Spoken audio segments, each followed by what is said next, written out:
Uncalled for. I don't need the Diet Coke anymore. Wake up. I'd like to call this meeting of the Veterinary Medical Board to order, please.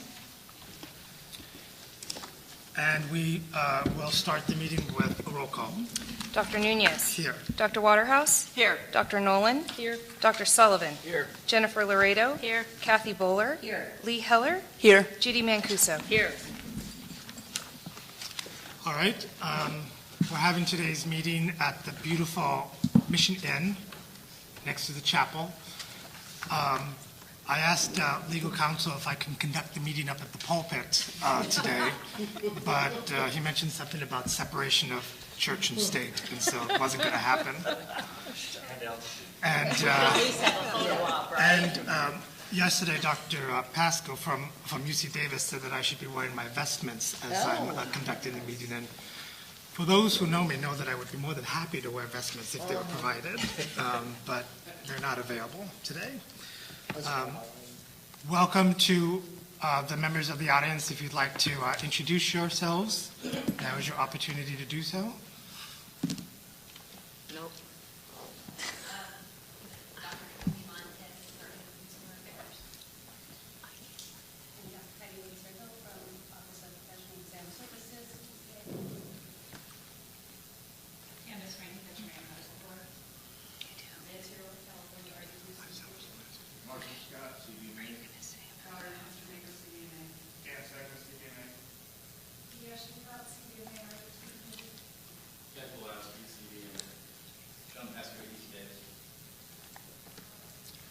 Okay, welcome to everyone. I'd also like to give a special acknowledgments to the veterinary technicians in the room today. It's National Veterinary Technician Appreciation Week.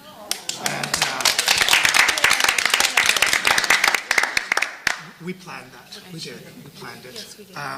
We also planned to have our meeting on Anne-Marie's birthday, which is today. Oh, So, happy birthday to Anne-Marie. Thank you very much. sorry you have to work. Every year. Thank you. Okay, so the first item is review and approval of the July 2021 meeting minutes, which is found on tab 3. Your Holiness, Chair Nunez. Anne-Marie, did you receive the corrections? Okay, thank you. So, They're minor grammatical. There's nothing you wanted clarity on, correct? There was one sentence where the word "you" was unclear in terms of who it referenced. I think all the rest were grammatical changes. Okay. Yeah. did everyone get a copy of this? Or? I just got this Okay. day before. So there's a document here that has some corrections to the meeting minutes, and they're mostly just grammatical, nothing substantive. Okay. All right. I'll make a motion to adopt the minutes with the changes. Second. Any input from members of the public? Hearing none, call for vote. Okay. Dr. Nunez? Yes? Dr. Waterhouse? Yes. Dr. Nolan? Yes. Dr. Sullivan? Yes. Jennifer Laredo? Yes. Kathy Bowler? Yes. Lee Heller? Yes. And Judy Mancuso? Aye. Thank you. The minutes have been approved. Agenda item number 4, election of officers. And before I turn this over to Anne-Marie, I'd like to say that I think these elections are rigged. They definitely are. After a you plot served 2 by the terms. mainstream Definitely media to are. discredit me and remove me from office. Forever. They've So- been forever. Absolutely. Having said that, I'm turning it over to Anne-Marie. Was 4 that more surprise years. number 2? 4 more years. 4 more years. 4 more years. Oh, goodness. Okay, let's compose ourselves. I would like to call for the nomination of the office of president. Dr. Sullivan. I would like to nominate Cheryl Waterhouse. Okay. Do I need a second for that? No, we just need to make sure that there's no other. Okay. Any other nominations for the office of president? Okay. I'm going to do this a little differently. I'm going to say all those in favor, show of hands, so we can do a hand count. that Dr. Waterhouse will presume the role of Your Excellency, assume the role of Your Excellency in January of 2017. All those in favor say aye. Aye. Any opposed? Okay, motion carries. Congratulations. Thank you. Okay. Now the not rigged election of the vice president. Kidding. Nominations for vice president, please. Lee. If he would be willing, and if it is permitted, I would nominate Dr. Nunez in the interest of continuity of service. Okay. I don't think there's anything in the board member administration manual that would disallow or, I think you just can't serve another term as president. So you could essentially assume the role of vice president if you so choose. Do I have any other nominations before we call for a vote? Well, I had a thought about, I didn't even I didn't consider this, so that's actually really interesting. I had considered, my initial was to nominate Dick Sullivan, just because he put so much time in. I think of the three of them as putting so much time in for this initiative. So, but I would, I put that out there, but Okay. I think it's an interesting idea to I've put in Dr. more time Nunez. than anybody. Well, I meant time at the meetings, not years on the service. I was just thinking of the people that go to all of this. And I was trying to spare Dr. Sullivan since he also sits on the MDC, and Yeah, that's where the real that's a good point. workplace is of what we do. I didn't know if he wanted to add any more And responsibilities. same with Jennifer. Yeah. Okay.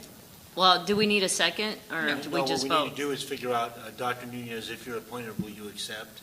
And then also for Dr. Sullivan, so. I respectfully decline the nomination. Oh. Okay, well, then there we go. Apparently not. Yes, I accept. All right. Before we call for the vote, any other nominations for the role of vice president? So Dick, right, if not, we're voting for Dick, is that right? Okay, Correct. The first nominee declined the nomination, so. got it. I don't want to Okay. have to go to convention. Yeah, No, we don't. I don't want to have to look at ballots again. Speaker. There might All be right. some hanging chads. Yes. I'm going to call for the vote. The vote is for Dr. Sullivan to assume the role of vice president, January 2017. All those in favor, please signify by saying aye. Aye. Any opposed? Okay, congratulations, Dr. Sullivan. Not to be, could you just raise your hand and indicate a unanimous vote again, if you wouldn't mind, just so that we can all be recorded as aye, because voice votes are sort of precluded, Sorry. so. Okay, thank you. Can I ask Congratulations. just a general question? Did Dr. Nunez decline because he needs to spend more time on Facebook? I think so. That's what I was worried And about. with my dancing. And Dancing. the trotters. And the dogs. And the trotters. Yeah, Dancing okay, dog. got it. Just wondering. He's opened up a rehab hospital. Kidding. I'm entering the coven. Agenda item number 5 is a presentation from the Office of Professional Examination Services. So Tracy and Heidi, what I'm going to do is we're going to move, and then this is going to be your Phil Donahue mic. Asking audience questions. Yes, that would be good. So we're all going to turn.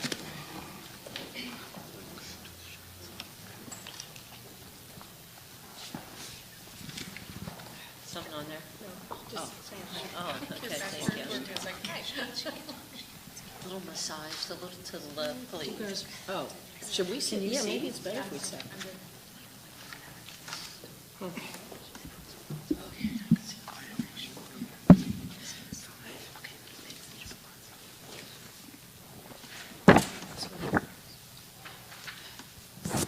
Anne Marie, before we start, was there a handout on this? Yes. This I just want to make sure I've got it. Okay, there it is. This. Good morning. Is the mic working? Okay. Hi, I'm Heidi Linser-Hill. I am the chief of the Office of Professional Examination Services with DCA. And this is Tracy Montez. Tracy Montez. I'm the chief of the Division of Programs and Policy Review, and OPS is one of the units in my division. And although I haven't had the pleasure of working with the vet board recently, way back when I did do my master's thesis on setting a passing score for the Animal Health Technician Committee. So that tells you how long ago it was. Wow. There's many things that have happened between then and now, but I'm happy to be again back here with DCA and working with your board. Thank you. So you have board members have a handout, and there's some handouts, extra handouts in the back of the room. So I'll just give you some background on, so OPES is a division of Department of Consumer Affairs, and our mission is to protect the interests of consumers by supporting DCA and its regulatory entities in their commitment to establish and maintain licensure examination programs that are fair, valid, and legally defensible. So we work with about 3/4 of the boards and bureaus within the department to develop their licensing exams, perform occupational analysis, and we also review boards and bureaus' national examinations if they're using nationals. So Anne-Marie asked us to come to address some questions that you have about the exam development process, and so I thought it's a good opportunity to give you a little presentation, abbreviated presentation. A lot of times we give a longer presentation, but I know your time is valuable in your board meeting. So we're going to give you a speedy presentation about occupational analysis and examination development. So there are legal mandates regarding licensing examinations that we are required to follow. So there's Government Code, Section 12944, and that basically indicates that the job relatedness of all licensing examinations. So what's really critical, and you'll hear me say it over and over, is that the exam needs to be linked to what practitioners do on the job. BMP Code 139 says that occupational analyses and validation studies are fundamental components of licensure examinations. And so I'm sure your board has been informed about that. DCA, OPS collects licensing from the boards, how often they do their occupational analysis. We make sure that boards keep on track with updating their examinations. So, do we get to ask you questions? Sure. Sure. My question is, you said that you do analysis of national test as well. How often do you look at that national test? It should be every 5 to 7 years. 5 to 7. We recommend. So as you said, the occupational analysis cycle is the same, 5 to 7 years. That's when we should be reviewing the national examinations. Thank you. So we also have professional guidelines and technical standards for licensing examinations that we follow. There's standards for educational and psychological testing, principles for validation and use of personnel selection procedures, and uniform guidelines on employee selection procedures. So all of these standards and guidelines, the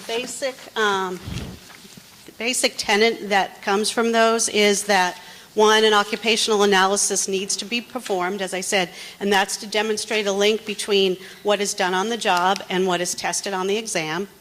And these are the three major components for ensuring that we have a valid licensure examination, is basically the occupational analysis, examination development, and passing score. So what's most important is the occupational analysis provides a description of current practice, and that provides what we call the content validity. So it's making sure that the content is valid by doing a study of the profession. And the examination development process provides the link between the test content and the occupation content, and we do that through the use of workshops with subject matter experts. So we develop the description of practice using subject matter experts, and then we have subject matter experts use that description of practice to write the test questions. And finally, when we develop the passing score, we use a criterion referenced an absolute standard not dependent on the performance of candidates. We don't say that, the top 20% should pass. We have a standard set by utilizing subject matter expert judgment on what constitutes minimum competence for licensure. Sure. Am I blocking the thing? Sorry. Okay. Can I ask another question? Sure. How long does it take you to go through that process? That sounds rather in-depth, which is great, but how long from start to finish? About 9 months to a year. Yeah. Thank you. Okay, so this we call our cycle of examination validation. So you can see, as you're saying, it is a long process. We typically start with the occupational analysis, so that says analyze occupation, and that's every 5 to 7 years. This next step is once we have a new description of practice, we reclassify, review the existing test questions that we have based on the results of that occupational analysis. So we go through each item in your test question bank and make sure that they're still relevant. If the some content may be outdated, there may be new content that wasn't included, new laws may have been passed. So we go through that process with each of our test questions and make sure they still link to the examination outline. Then we write and review new test questions if necessary, review the existing test questions. Then we would construct new exam forms. We also use subject matter experts throughout all of these processes. Set the passing point, as I said, and that involves a committee of subject matter experts reviewing the examination form, taking it as if they were a candidate, and determining the difficulty of that examination in order to set the minimum required passing score. And then we administer the exam, and following that score, and we analyze the exam. I'm going to talk some more about that, and we evaluate how the exam is functioning, looking at the item statistics and the test level statistics. So it talks a little more about the occupational analysis. It's a study of a profession that provides a current description of practice. It should be focused on entry-level information required for safe and competent practice. For licensure, we focus on public protection, focus on entry level. We try to make sure that what's included in the occupational analysis are not things that someone would have learned on the job or learned after 20 years of working in the profession. Entry level, public safety, minimum competence to practice safely and independently. That's why when we're working with subject matter experts, we ask the board to assist us with selecting people who have been a lot of people who've been licensed less than 5 years to help us with test development. We also use people who've been licensed longer because, of course, their experience is very valuable. But we like to have that mix, so we have entry-level and experienced practitioners to help us with the exam development process. Do you have to pay people, or do they volunteer? So you actually kind of hire them as consultants for that 9 months to a year? Yes. Most boards, right now, all boards, I think, are paying. We used to be able to get away with them volunteering, but not anymore. Yeah. They're paid. Their travel is paid for. We do all the work at our office in Sacramento. Okay. We also, a lot of boards also give them continuing education credits for participating. Okay, thank you. For law and go back one little bit. For law and regulations examination, as for your current RVT, the examination outline provides a description of the relevant laws and regulations. There's many ways to do an occupational analysis. The standard way involves determining the tasks that practitioners perform and the knowledge they need to perform those tasks. But for a lot of DCA exams that are laws and regulations as a supplemental to a national, we a lot of times just list the laws and regulations that are relevant to that exam. So, what is an examination outline? So it's based on the description of practice developed through the occupational analysis. It identifies the relative weight or percentage of each major subject area to be assessed in an examination and provides a direct link between occupation content and examination content. So the way we determine the weights is we either work with a committee of subject matter experts to determine the appropriate proportion of weights across the different content area, or we send out a survey, which we're in the process now of doing a full occupational analysis for the RVT. We send out a survey asking participants, how often do you perform these tasks? How important is this knowledge to your profession? We get those ratings, and those ratings determine the weight. So things that are performed more frequently, or knowledge that is rated more important, those things get more weight on the exam, whereas things that are performed less frequently or rated less important get less weight. And that's how we empirically determine the weight for the different areas on the exam. So your current RVT examination outline looks, this is the basic outline of it. We have the first area is called authorized medical practices. Now this is just your supplemental exam, not the national exam. So the first content area assesses candidates' knowledge of the laws pertaining to general procedures performed in practice, and that's broken down into routine and emergency. So the emergency assesses candidates' knowledge of laws pertaining to treatment of life-threatening conditions. Area 2 assesses candidates' knowledge of the laws pertaining to safe radiographic practices. Area 3 assesses candidates' knowledge of the laws pertaining to reporting illegal activities. And then content area 4 assesses the candidates' knowledge of the laws and regulations regarding rabies vaccinations.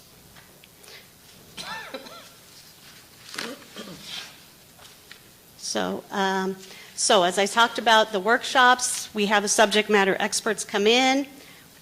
After we perform the occupational analysis, the next thing we do, as I said, reclassify the items, make sure they fit to the new examination plan, review all of the test questions, make sure they're still current, make sure they're accurate, revise them a lot of times, write new questions that need to be written, things that aren't covered, or even new questions on the things that are already covered.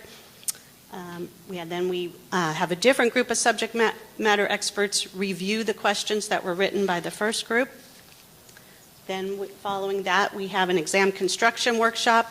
We have subject matter experts come in and help determine the selection of items for a particular examination form. And following that, passing score setting, we have the subject matter experts come in, take the exam as if they were an examinee to determine how difficult each question is. They make an assessment of the difficulty of the questions. They have a discussion amongst themselves about the difficulty, how many entry-level people would get this item correct. And based on their ratings, we're able to make an assessment of how many items candidates need to get correct to meet minimum competence standards. So after the test is administered, we monitor the examination performance in several different ways. So the examination statistics, we look at, of course, what percentage of candidates pass the examination. We look at how reliable is the examination at determining who should pass and who should fail. Even though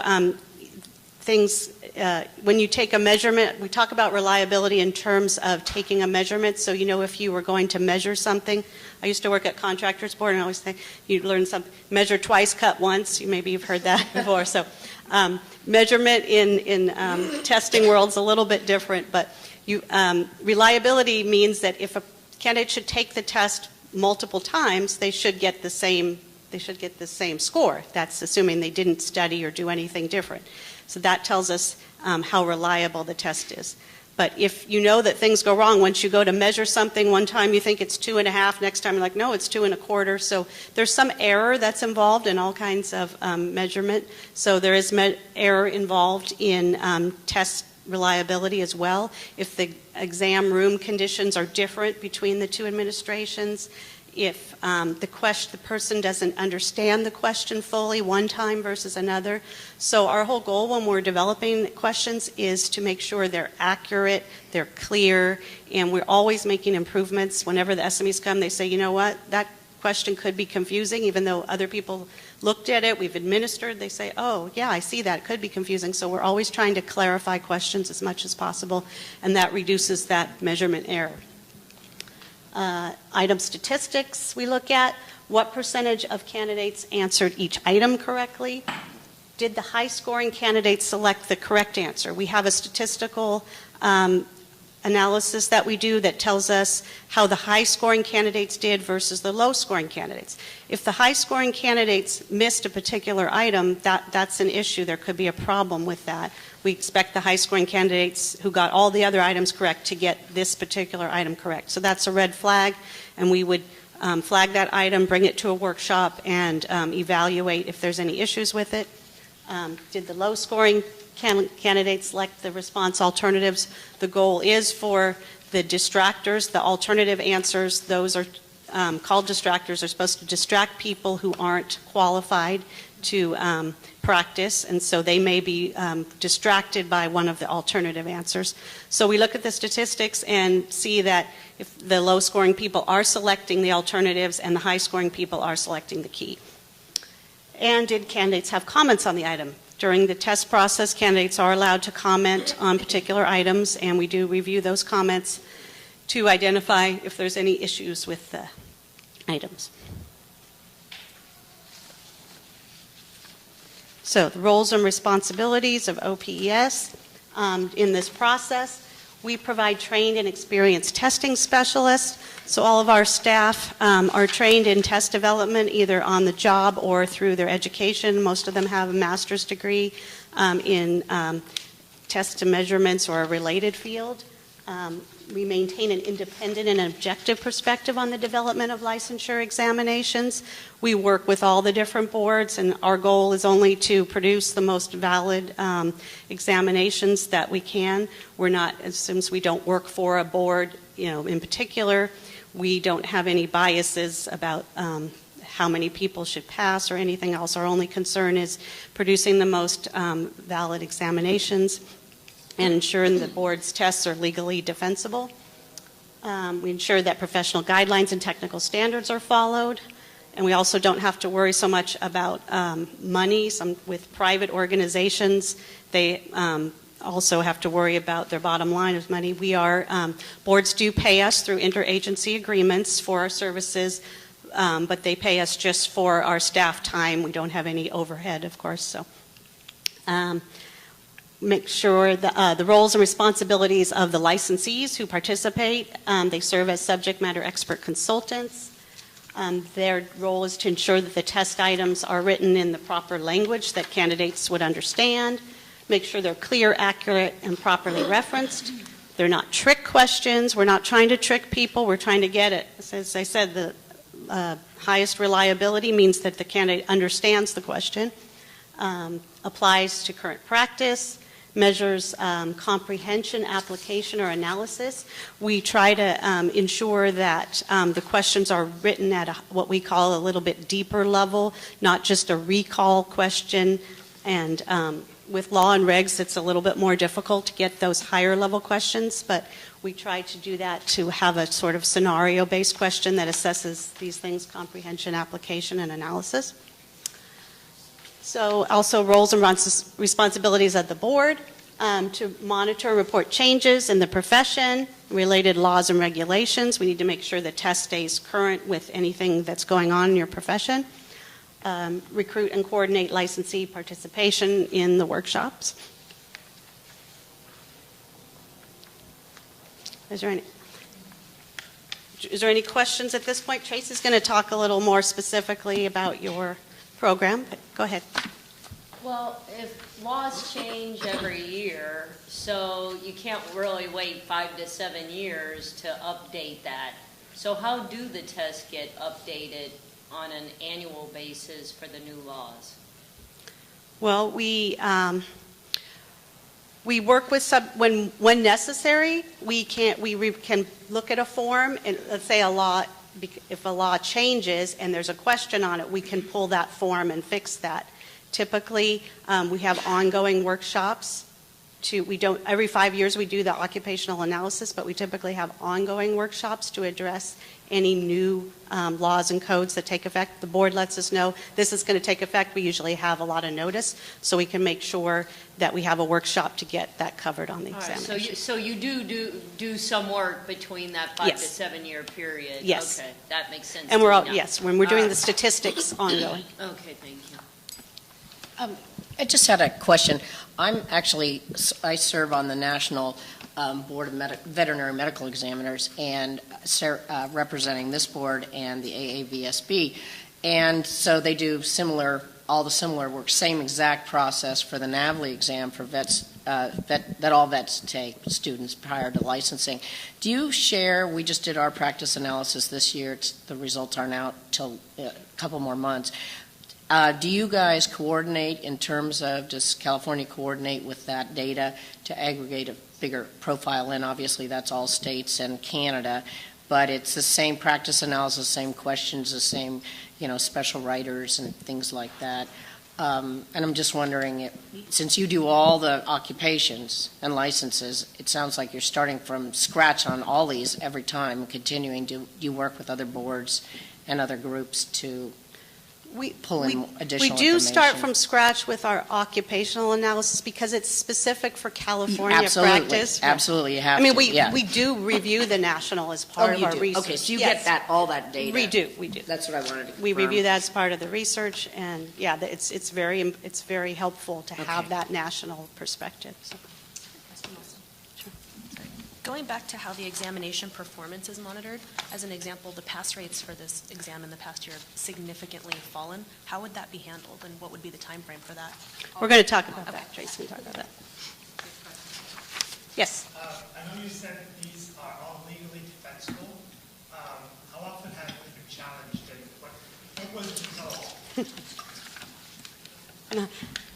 Not that we know of. None of them have been challenged. Wow. Good.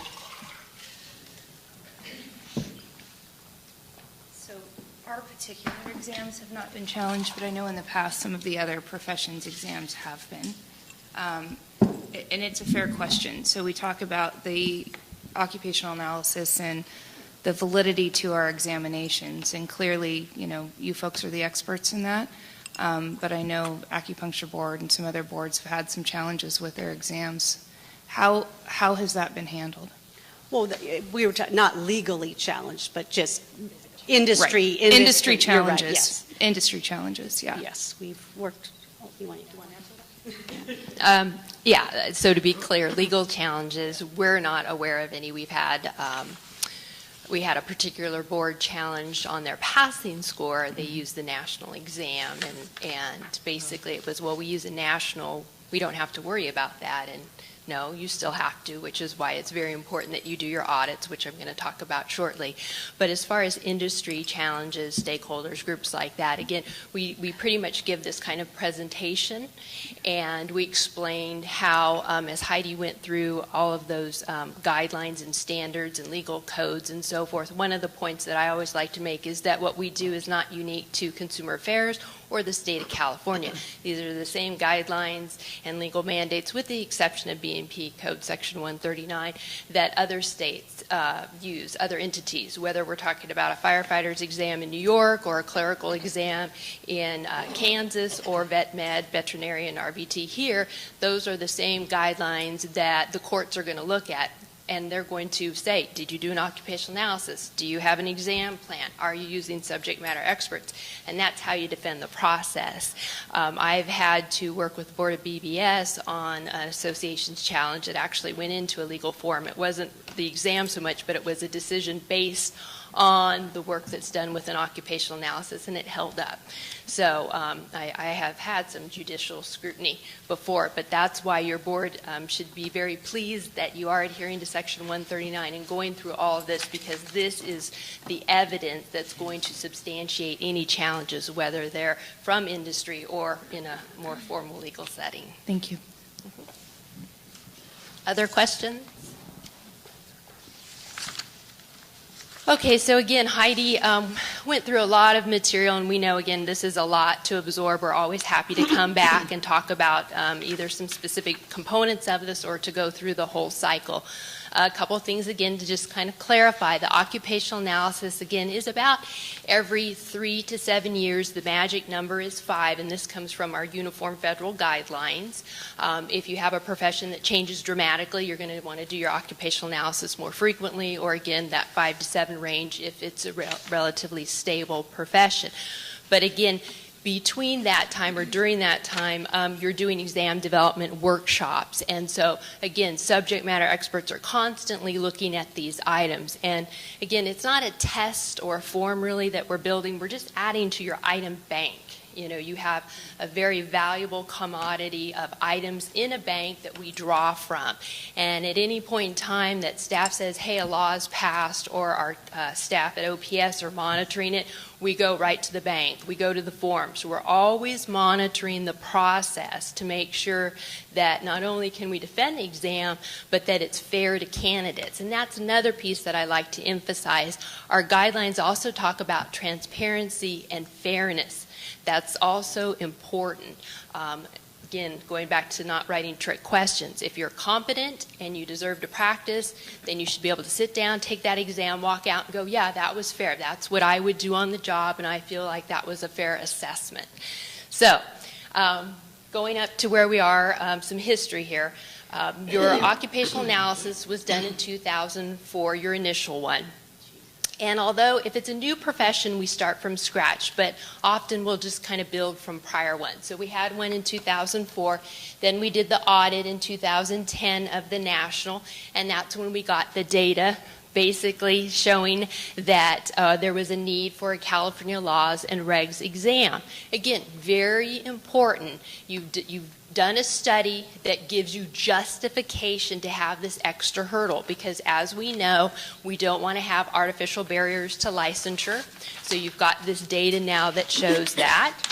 And so then we began exam development and started creating a bank of items and forms for your exams. Now we're up in 2016. We currently have a new occupational analysis in progress.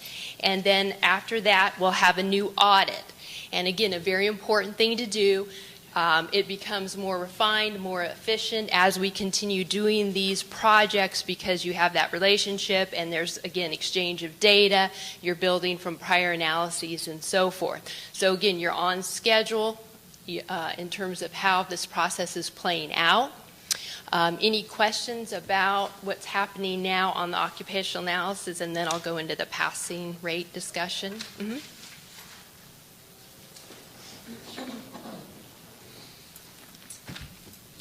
Your last audit of the VT&E determined that we needed an exam based only on the law and regulations.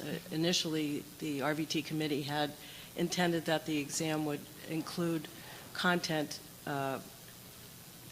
job-related content. Mm-hmm. But apparently your audit determined that all those things were covered by the VT&E.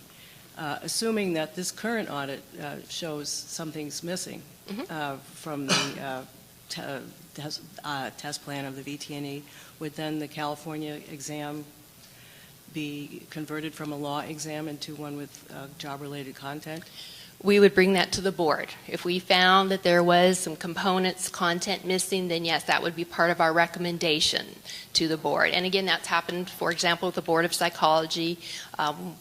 When they instituted their jurisprudence exam, it was sort of an expanded version.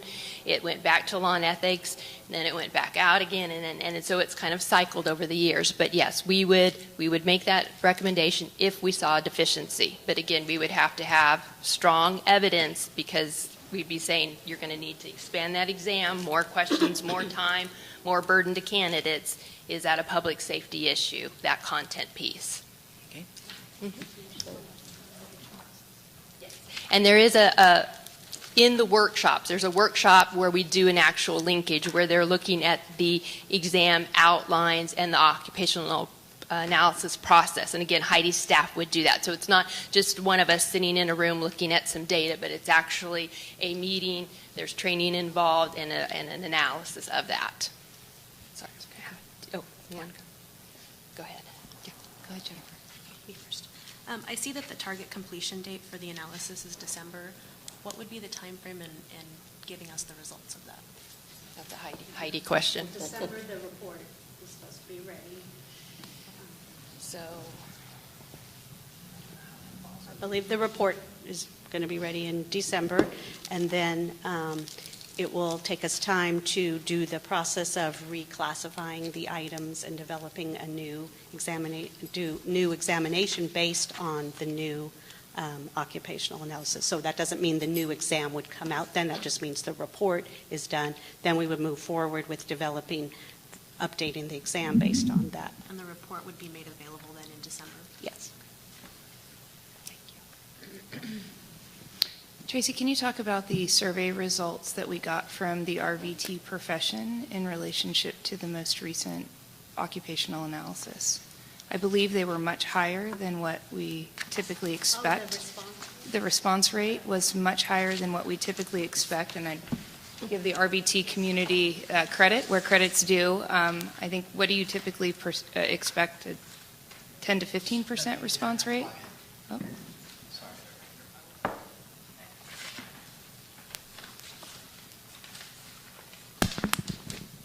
So, yeah, we got a really good response rate. I don't know, maybe Ethan knows exactly what it was. Does Ethan know? I don't know the exact number, but it was very good. It was very high. From what I was told. And that's because the board was really good in working with us and getting the word out about completing the survey, and also offering CE credits for people to complete the survey. So that means that provides further validation for the results when they do come out, that they were based on a large survey of practitioners who are currently licensed. And then the occupational analysis that we're looking at for the VT&E, to be clear about the in-progress occupational analysis, you are referring to the AAVSB, the American Association of Veterinary State Boards, most current occupational analysis of the VT&E?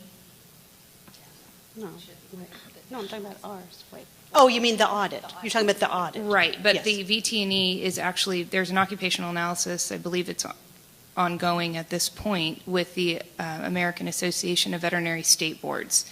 Their last OA, if I'm not mistaken, was 2012. So I believe they're updating their occupational analysis, and I just want to make sure that our audit would be reflective of the most current. Correct. Okay, that's why data. we're waiting for it to Perfect. be done. And I wanted that to be clear yes. for those that are listening to the discussion. Yes. So thank you. The ideal time to do an audit is when our California-based occupational analysis has recently been done, and the national has recently been done, and so that's the ideal time right after that, because they're both current, and then we can do that process where we do the linkage, we compare the examination outlines and see if they're equivalent or substantially similar, and then whatever is not covered on the national, that's what we know we need to cover on our California-based exam.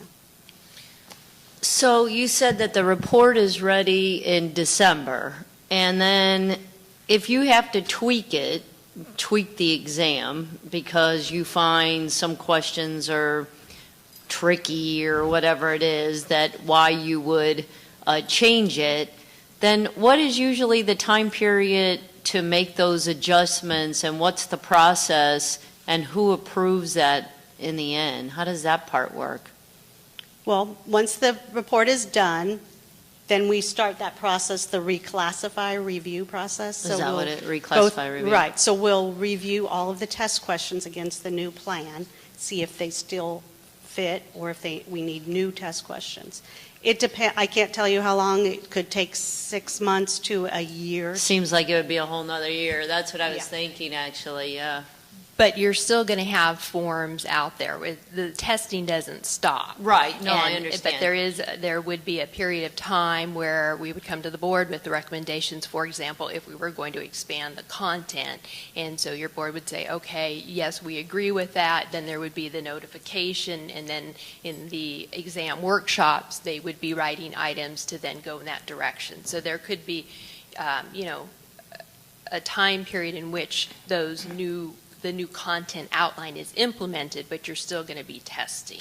Do you ever find changes are needed with the national exams?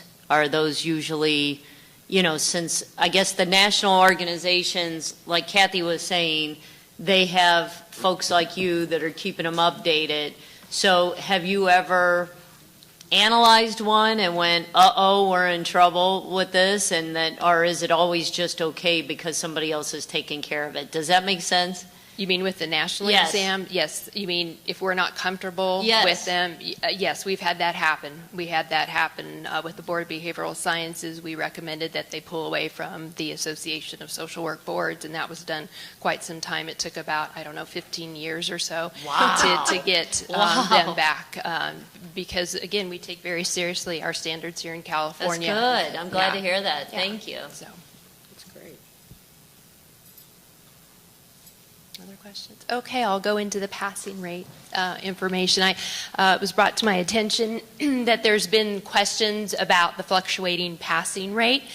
And so I believe your forms first came out in 2014. It's only been a couple years. That may sound like a long time, but in our testing world, it's not. And so it's important for you to, first of all, understand that fluctuations in passing rates are normal. However, we don't like to see significant fluctuations, but we will see them at the beginning of the rollout of a new testing program.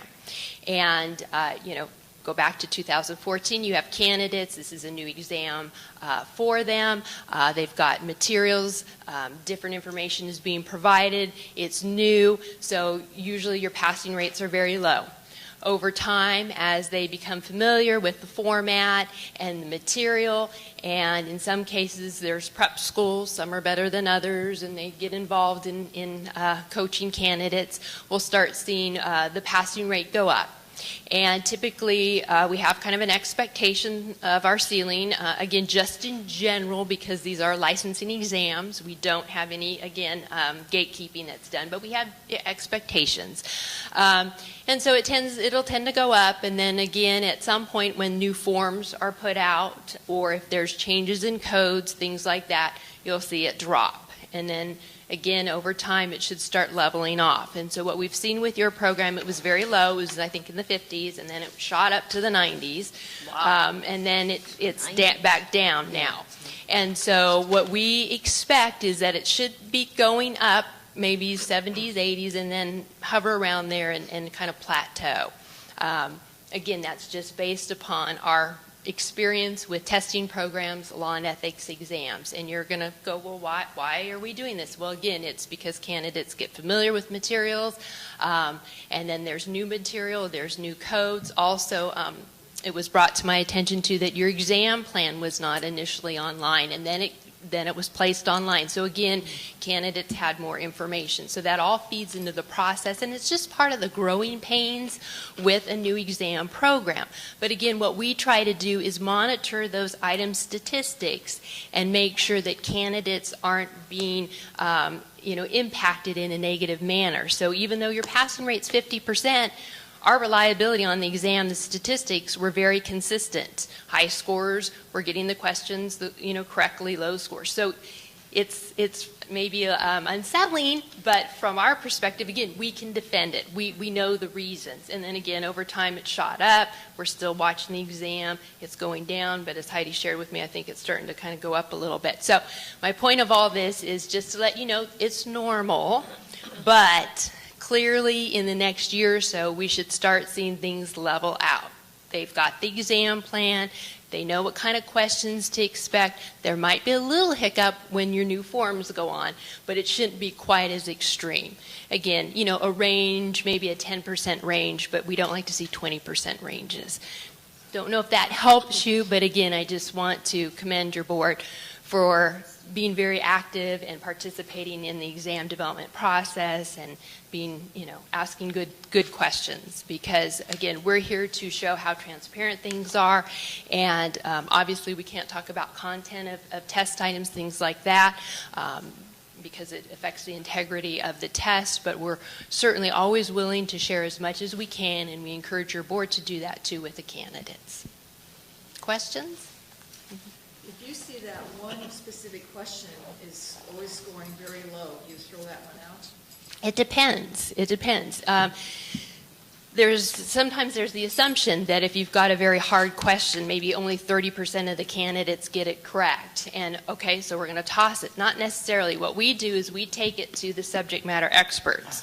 And we'll say, high scores are getting this correct, low scores are getting it wrong, but it's a really hard question. Is it still entry level? That's the first question. And if we get a, yeah, this is really important for patient safety. Okay, let's talk about it. Let's look at the distractors, what's going on. If they can convince us that it's entry level and it's very important, and again, statistically it's performing, we'll leave it in the test. But we'll also watch it when it's rated in the passing score. Do the subject matter experts who take the exam, are they interpreting it as a difficult question? If they're writing it as easy, then we know, okay, there's something going on and we'll pull it. Same thing with easy questions. If 90% of the candidates are getting it correct, that's really not the best for us. It's not going to differentiate. But we'll take it to the subject matter experts. Is it entry level? Is it critical? Is it important? So again, we always leave it to the subject matter experts, but we're going to use our professional judgment as we guide the discussion. I have two employees of mine who went through tech school. They did very well in school. They passed their VTNA easily, and they both failed the law exam. They both told me that the situational questions were very confusing. The situational questions were very confusing. And should I mention one? No, I prefer not to. The content. Can I tell you personally later? Yes, Okay. that would be perfect. And yes, and that's perfectly acceptable to contact us, preferably not in an email, maybe a phone call or even through Anne Marie, and just say, hey, it's a question kind of pertaining to this. Would you take a look at it? And again, we will look at that. And I agreed with my employees that I would not answer any of the choices that were given them. Yeah, no, and that's good feedback. Again, it goes back into the process. We'll go back, look at it statistically, but then bring it to subject matter experts. And again, we're hoping through this new occupational analysis and kind of the information that we're going to provide in the exam plan, again, some more detail, some more guidance, because even though it's law and regulations, which is very straightforward, it still can be, technical and confusing and complex. So.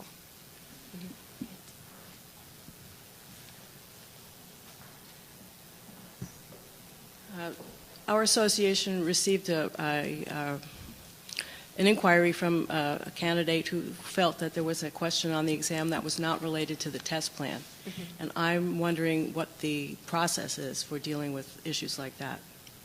Okay, so typically, again, it's brought to our attention at OPS, and we go back and re-research and see whether or not that was actually linked to the exam plan or in reference materials. One of the things that's really important, though, to remember is that exam outlines, reference lists, and things like that are meant to represent the profession. There's not always every single code or every single detail, or sometimes what you may find is the code that's listed within that code is another code. So typically you're responsible for knowing everything that is related at entry level. There's various codes and regulations and things like that, and we do our best to sample that. But we always do research. If there's an issue with an item, we'll do a rescore. If there's a problem, even, down the road. As we're monitoring, things may be functioning, checking stats, everything's great, but, we get down to the end and we notice, that just something wasn't right and we're not comfortable. We'll do a rescore. So, and as far as this goes, again, it was brought to our attention and we did our research to confirm how it was in the materials that were provided in the exam plan. Well, is the final decision with the OPES or with the Veterinary Medical Board? We make the recommendation to staff, and they're typically going to rely on us for testing because, again, ultimately we have to defend this with the board. So the ultimate decision is with the staff at the Veterinary Medical Board? And subject matter experts, which would include us. Okay. Thank you. So we're talking about the RVT test. When was the last time the veterinary medical test then, the exam was audited? Uh-oh. Was it in the 21st century? Thank goodness. So I think we have data on the last time you're talking about the NAVLE or the California board exam? Well, the California board exam. But if you got information for both, that'd be great. Well, we're doing ongoing. It's been within the last 5 years, so we stay on a 5 to 7 year track, and that's kind of our mandate. You know, there's times where boards get extended, but for the most part, we've been on a 5 to 7 year track. Ethan is pretty certain that the last time we validated the California board exam for veterinarians was within the last 5 years. And as laws change, my question I asked before, do you then update it on, Ethan is shaking his head yes, that you guys are on top of that. As laws change and go into law in January of the new year, do then the tests get updated with pertinent questions to those type of laws and whatnot? So the tests are updated all the time. That's an ongoing process. Right. What you're talking about is a the full audit. occupational analysis what and we just audit. went over. Yeah. Right. So as far as test questions being cycled, that's happening. That's ongoing. Yeah. Okay. That And happens updates. regardless of whether there's an occupational analysis going on or not. That's just So part you of the don't know the process. year, but we're on the 5 to 7 year track for the occupational analysis. Sure, and we can get you that information quickly. The state exam is on the same cycle for vet. We know that because we do that in the occupational analysis. It's just the audit of the national that I wasn't familiar. I don't know the time. You did it 5 years ago? Yeah. About? Okay. I just didn't remember it since I've been on the board, and it's been 6 years, so that's why I was. Dr. Sullivan said he remembers about 5 years ago that they were involved. For it, so Yeah, they got continuing education for completing the survey. Makes it memorable. Can you give me an idea of the cost of the test and how often an applicant can actually resit the test if they fail? I don't know the cost off the top of my head. The fees are in your Practice Act. Ethan, can you approach? It's probably easier if you just come here. I think it retakes every 6 months, once every 6 months, I believe. So, and there's test windows. We talked about the test windows. Are you asking how often it's available? Yes. Okay. Yes, how often they can resit it if they fail. Ethan's more of the expert in the exam program area, so I'm going to allow him to answer those questions. So the exam costs $175. The way the exam format works is you have new exams every 6 months, January to June, July through December for the RVT exam. So a person could potentially take it twice a year. And do you know how big your test bank is for this exam? We don't like to talk in specific numbers, but it's substantial, just again Okay, for thank you. integrity issues. Yes. Oh, sorry. Look at your fancy little shoes. Ethan's answer was not exactly complete. It's $175 for the exam, but it's $125 to apply to take the exam. And it used to be that the board would allow a person to retake it with the same application once. But once we went on to Breeze, they eliminated that option. So every time the candidate has to retake the exam, they have to pay another $300.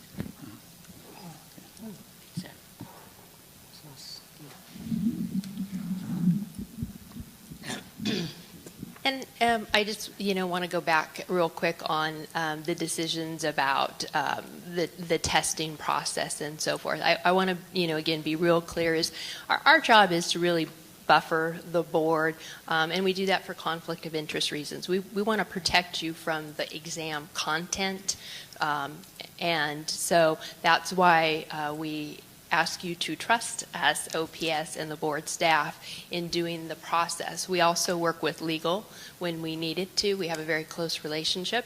Kirk can testify to that.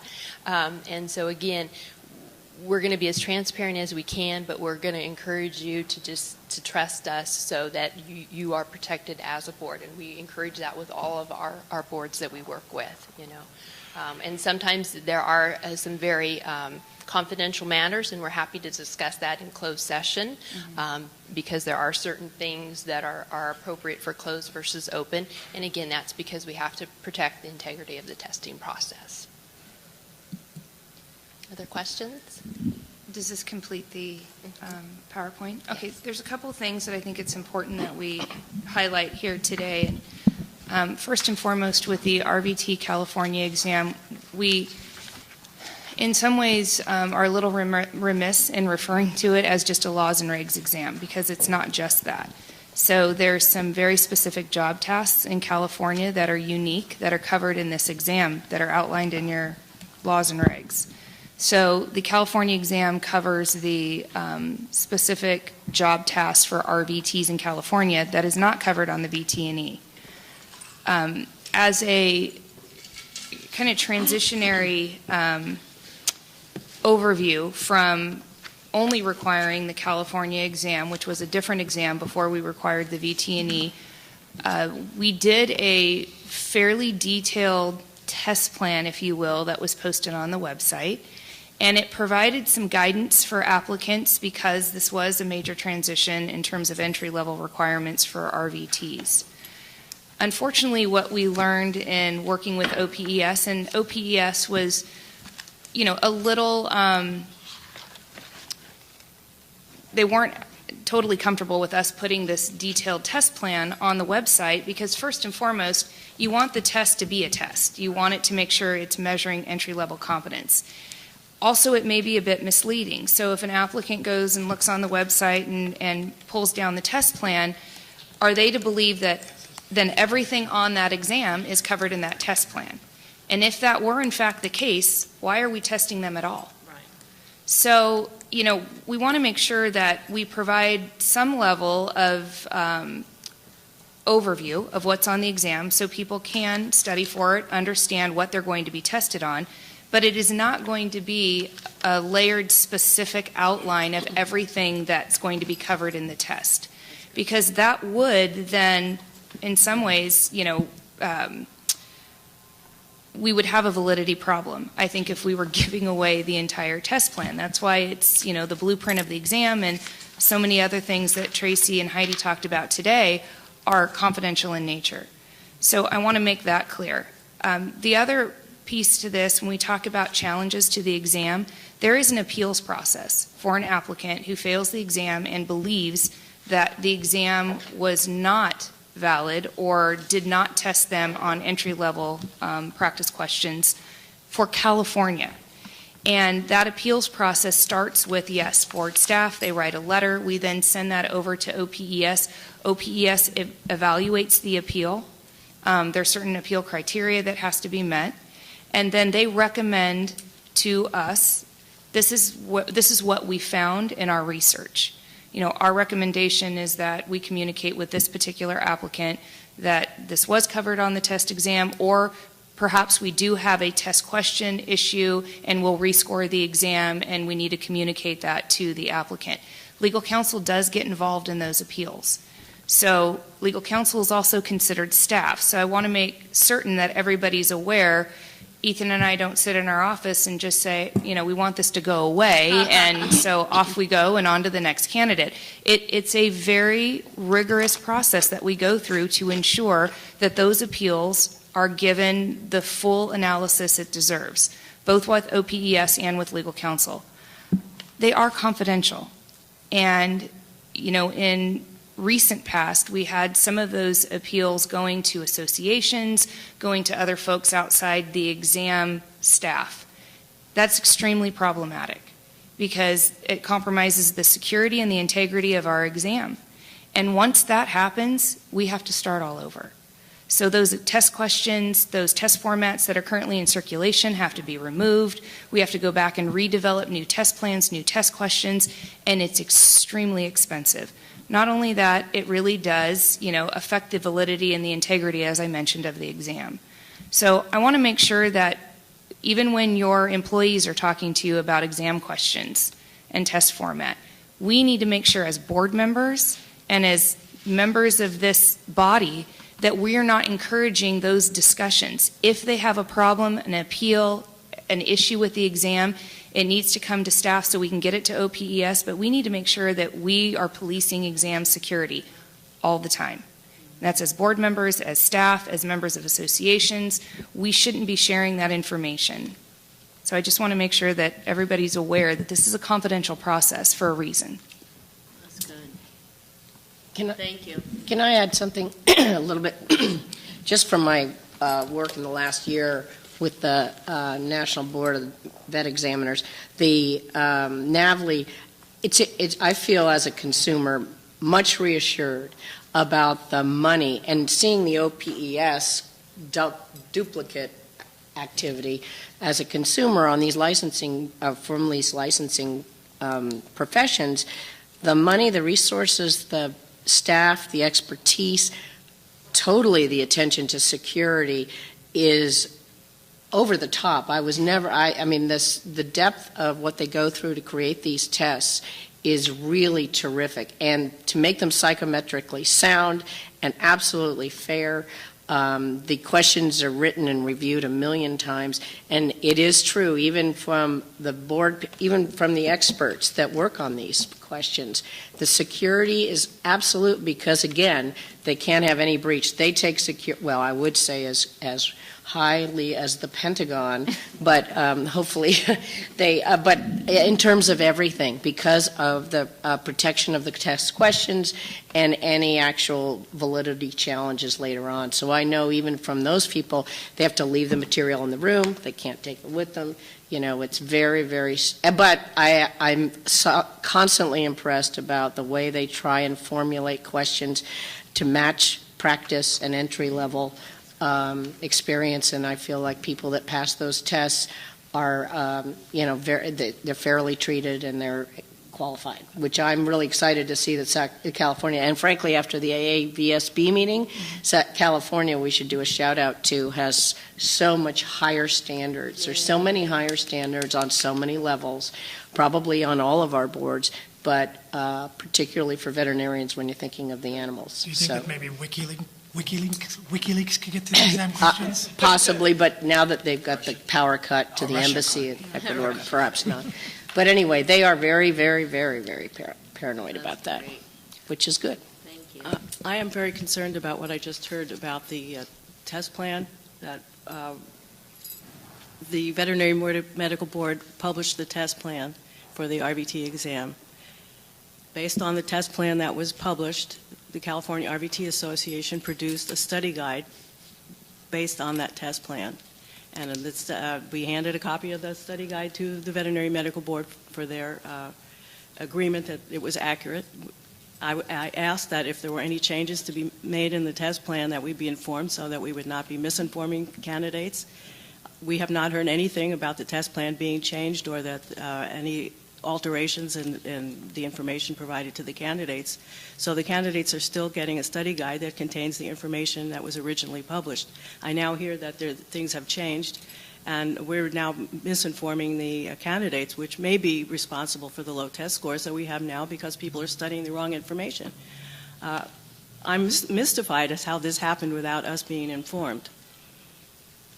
So we don't have an obligation to inform the associations, and the test plan itself is actually updated on PSI, which is the examination vendor for the RVT exam. So the current test plan is always available on PSI, and that's an ongoing, every time it changes, it's then updated on the PSI website. Have the updated date somewhere? Yeah, there's a revision date. Okay, go ahead. Our website has been changed to link directly to PSI because the versioning changes time to time. The applicant always gets the most current version of the exam plan. Yes, so we don't expect a change until the occupational analysis is completed in December. So again, and once that happens, it gets noticed. It'll be in board agenda, candidate handbooks and all that. So what they have right now is current, but if it changes, it'll be the next cycle. I'm just stunned, though, that you say we have no obligation to inform the associations. You know that we published the test plan. As a matter of fact, I believe you were sending people to us to purchase the copy of the study guide. So, I mean, is it intentional? That do you want people not to pass this examination? I mean, I don't get what's going on here. Can I ask a question? I just want to clarify. All applicants, when they apply, get, as part of the application, I hope, the accurate test plan that's most right. Yeah, correct. So what happens is they get qualified for the exam.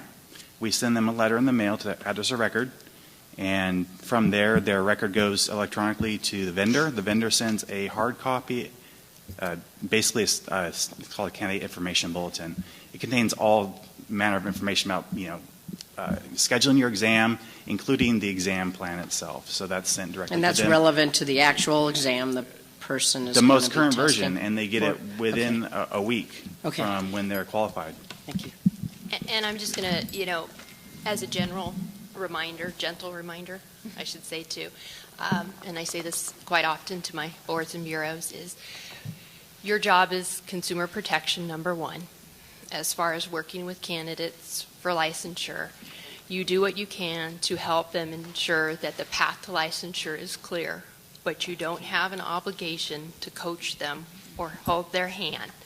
Having said that, we know all of our boards and bureaus want to do what they can to help candidates. And so that's why when the new occupational analysis comes out, I know your board will notice that. I know your board will make sure that PSI has that exam plan. We will do that too, and all that information will get out to associations and candidates. But again, you are doing a very good job in providing information to your candidates and fulfilling your mission with consumer protection and going above and beyond in helping the candidates. Okay, I think we're going to probably bring this part of the agenda to an end. Chair Nunez may make one comment, and it's slightly tangential, and I apologize, but this seems like the right moment for it. I will, if it's very brief, because I think we really need to move on. It's very brief. As the newcomer, trying to understand the bigger picture and also trying to help someone who's in the process of studying to become an RVT, I tried to find information about the process for licensing, including the testing process. At our website, we have, how can I obtain a license under construction? Yes. Right. So we don't have a clear process description at our website for getting people to the exams. We have another link that gets them to something that there's no explanation for, so if you don't already know what you're reading, you don't know how to interpret it. The CVMA has partial information. CARFTA has partial information. Are we going to get this built soon so that people understand the steps clearly, so that they can get to this exam, which is so well designed? Yeah, there is an applicants tab where all the applications reside with instructions, written instructions on how to apply. But this under construction is the link point, and it's not live. I just tried it. That specific one is not Yeah, the how do I live, but obtain- there's yeah, an it's not live. It applicants says tab under with all construction. I just tried it. The forms and instructions in order to register. I'd spent 2 days looking for this stuff. It's not helpful. Yeah, again, I think it's important to remember that as a regulatory body, our job is consumer protection paramount. And remember what the purpose of these examinations are. The purpose is to make sure that DVMs and RVTs that are entering in the profession are competent to practice for the DVMs unsupervised. They are practicing without any oversight. They can diagnose and they can treat. We want to make sure that they're competent to do so. And the way that we do that is through examinations. And the examination, as Kathy was alluding to, so much goes into that to make sure that it's relevant to what is happening in veterinary medicine today. And it's also, so much is put into it that it's a fair process. Now, of course, we also have an obligation to put some information down to the people that are taking those tests, the applicants, but I don't think we have an obligation to make sure that they pass by providing them study My guides comment and had so nothing to forth. do with passage. Right. It had to do with a simple understanding of how to get licensed. And since we're a licensing board, we should be making it clear to people what they need to do to get a license from us. Yes, yeah, and to your statement saying that the board wants people to fail is absurd. No, And- but since and- we did the I breeze never said change, the website is a bit. That's what I was going to And just say. Why I can't also would like Okay. to say that it's important that this board is isolated from the exam-making process, because we want to protect, we can't have any influence on what questions go on the questions. There has to be some sort Right. of, and so I'm going to close this. Could we just do one thing and ask the staff to just review the website for potential link issues and under construction? That was, I think, her point, Lee's point. And I know they're still working on things, and so. So the website's not under construction. There's one link that's under construction, but all the applicant information, if you hit the applicants tab, it tells you how to take the exam and what the steps are to get licensed. It's not under the licensee tab, it's under the applicants tab. That's where I am. It says Okay. under construction. Well, we should just look into it We can afterwards. help you out. Thank you. Mr. President, members, I need to be heard as legal counsel here. I'm a little bit perplexed about a number of things, but the concept that we would approve some document by an industry as being a test plan, I'm not quite sure if I heard that correctly, because it's outside of the scope of this organization and agency for us to approve an industry publication. So I'm a little bit perplexed. Is that correct? What? No, we did not approve any outside exam plan. Okay. Or study guide. Or study guide, because I think has been alluded to and articulated well here. We have a paramount obligation of consumer protection. So I'm not sure that I would no way want to countenance the fact that the board has some diabolical motive in trying to keep people from passing. I think what we would want to say is we want to license or register all qualified applicants. I think that's what our mission is.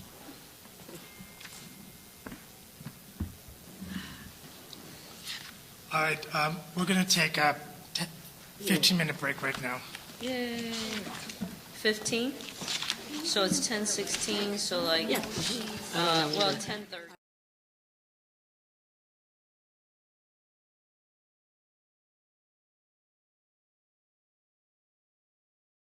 All of you to take to make sure you're paying attention to the presentation. And I also remembered that Ava Perot was offered the position of vice president, and she declined it as well. And if you don't know that story, it was made into a musical, Evita. And will you be And into parody. will you be singing "Don't Cry for Me, Argentina"? Up from there. Yes, that's the place. Okay, moving on to agenda item 6, and agenda items 6 and 7 are very closely related, so we'll probably be covering them together. At the last meeting, if you recall, the issue was to make AVMA accredited RVT programs in California deemed to be California Veterinary Medical Board approved. At the last meeting, we saw comparison charts that showed accreditation standards of AVMA that were equivalent to California VMB standards.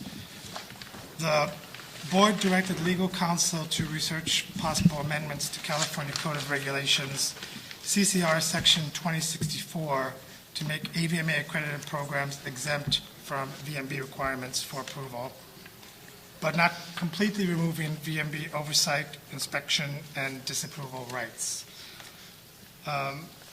Legal counsel also approved the application for California VMB approval to all California RVT programs currently in existence as per CCR 2064 requirements. That was the application that Ethan had prepared that was going to be sent out to all the RVT programs for them to complete and mail back to us within 60 days. That was mailed out May 31st, and I think we got 100% response from Yes. that, and Ethan's going to be reporting on his findings there. We also talked about, the issue was raised up about some obligations that private school programs that are approved by the BPPE that may not be in compliance. And those were issues such as student refunds, transferability of course credits, student test scores on the VTNE, dropout rates, etc. To that point, there was a discussion of MOU being developed between the BPPE and the VMB to outline the exchange of information regarding program approvals, complaints, and investigations, formal actions taken on the part of either agency. And Kurt is going to be commenting on that. In your board package, there is a BPPE enrollment agreement checklist. There's also a sample school performance fact sheet and a BPPE compliance inspection information. So I will first start out with Ethan's report on his findings. What thing are we looking at? What should we So- be looking So at? from my portion, there's a memorandum I left in front of you this morning. Dated October 17th. Correct. So as a continued follow-up to our discussion that's been ongoing relative to RVT AVMA program approval in California, there was an application that was sent out to all 18 programs. They've now responded. We've gotten responses in a timely manner. We've had a chance to review about half fully of the responses back. And by and large, those programs are in compliance with our application and our requirements in regulation. Some of the areas where we could see the programs clean up or just kind of clarifying changes, maybe consistency. But a couple areas of specific concern for the board was the disclosure of pass rates and disclosure of transferability of credits. Programs are, again, by and large compliant with that. They may go about it a little bit differently. Most programs have those disclosures either on their website or in a course catalog. So I can't say there's anything egregious that I've seen in these programs. They, of course, have all been AVMA approved. I've gotten the AVMA either annual report or their most recent AVMA submittal for accreditation, and it's extremely thorough, and it's helped for a review of staff. Any questions? Ethan, you mentioned 3 areas of concern that we were really trying to focus on, which was the disclosure of pass rates, the disclosure of transferability of credits, Yes. and then the third one was, I'm sorry? Oh, there was sort of a concern. Well, my concern especially was the faculty qualifications. Thank you, yeah. And that was an area where I think programs maybe didn't quite understand what we were asking for. I did have one program that didn't give me all the like the resumes of all the faculty, or maybe spell out clearly all the faculty on staff. We'll subsequently ask for any follow-up just to clarify what our needs. And beyond that, we'll be sending the programs any kind of findings or approvals once we're complete. Something Ethan and I talked about, that this is a great opportunity for us if, in fact, the disclosures as we read them, aren't as identifiable to the new student who, you don't want them to have to look through an entire handbook to find what those important disclosures are, which is pass rates, transferability of credits, and even matriculation through the program, is that we have the purview, obviously, to make very strong suggestions that these disclosures are clear and that there's something that the student perhaps signs and there's an attestation that they've received it, they understand it, they've been provided the information. Just something to make sure that it is evident to the student that the program, does have the ability or reciprocal agreements with other institutions to transfer the credits to move on into whether it be an undergraduate degree or something else. So this gives us an opportunity to make those strong suggestions about clarity. Yeah, and there was Carrington in particular, I'll pick on them. They did an excellent job of informing students of transferability credits. And I think a lot of programs could do the same thing. They disclose the transferability credits policy in each individual classroom that's being taught in the actual applicant handbook and on their website. So they in particular provide a good example of maybe what we could suggest to other programs that don't do that. At least don't go that far. Thank you. Yep.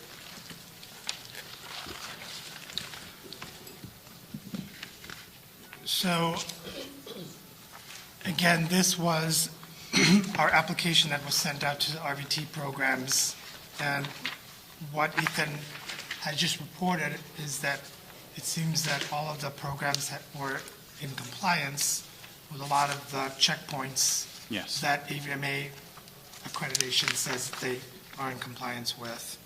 However, there were some issues that possibly may have been a little bit underreported, and that was specifically the pass rates, the transferability of credits, and also faculty qualifications. So to that point, I think I'm going to possibly hand it, I'm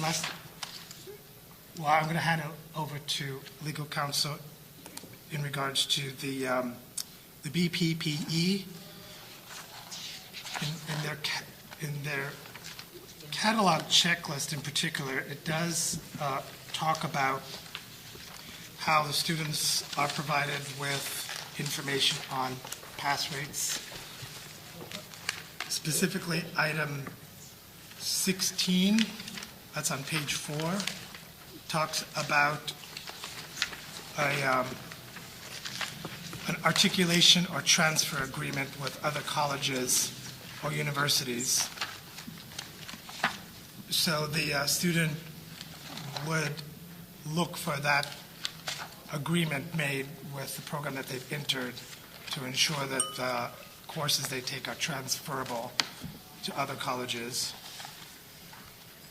And those deficiencies that perhaps Ethan has found are covered a lot in the BPPE agreement. I'm pretty sure about the pass rates and the transferability. I don't know if I saw the faculty qualification point, but can you address that, Kurt? Let me approach it kind of a different way, if I could, Mr. Chairman. So when we last, if you recall, in the July meeting, there was, I'm skipping in the regulation because we're going to sort of commingle two things on the agenda.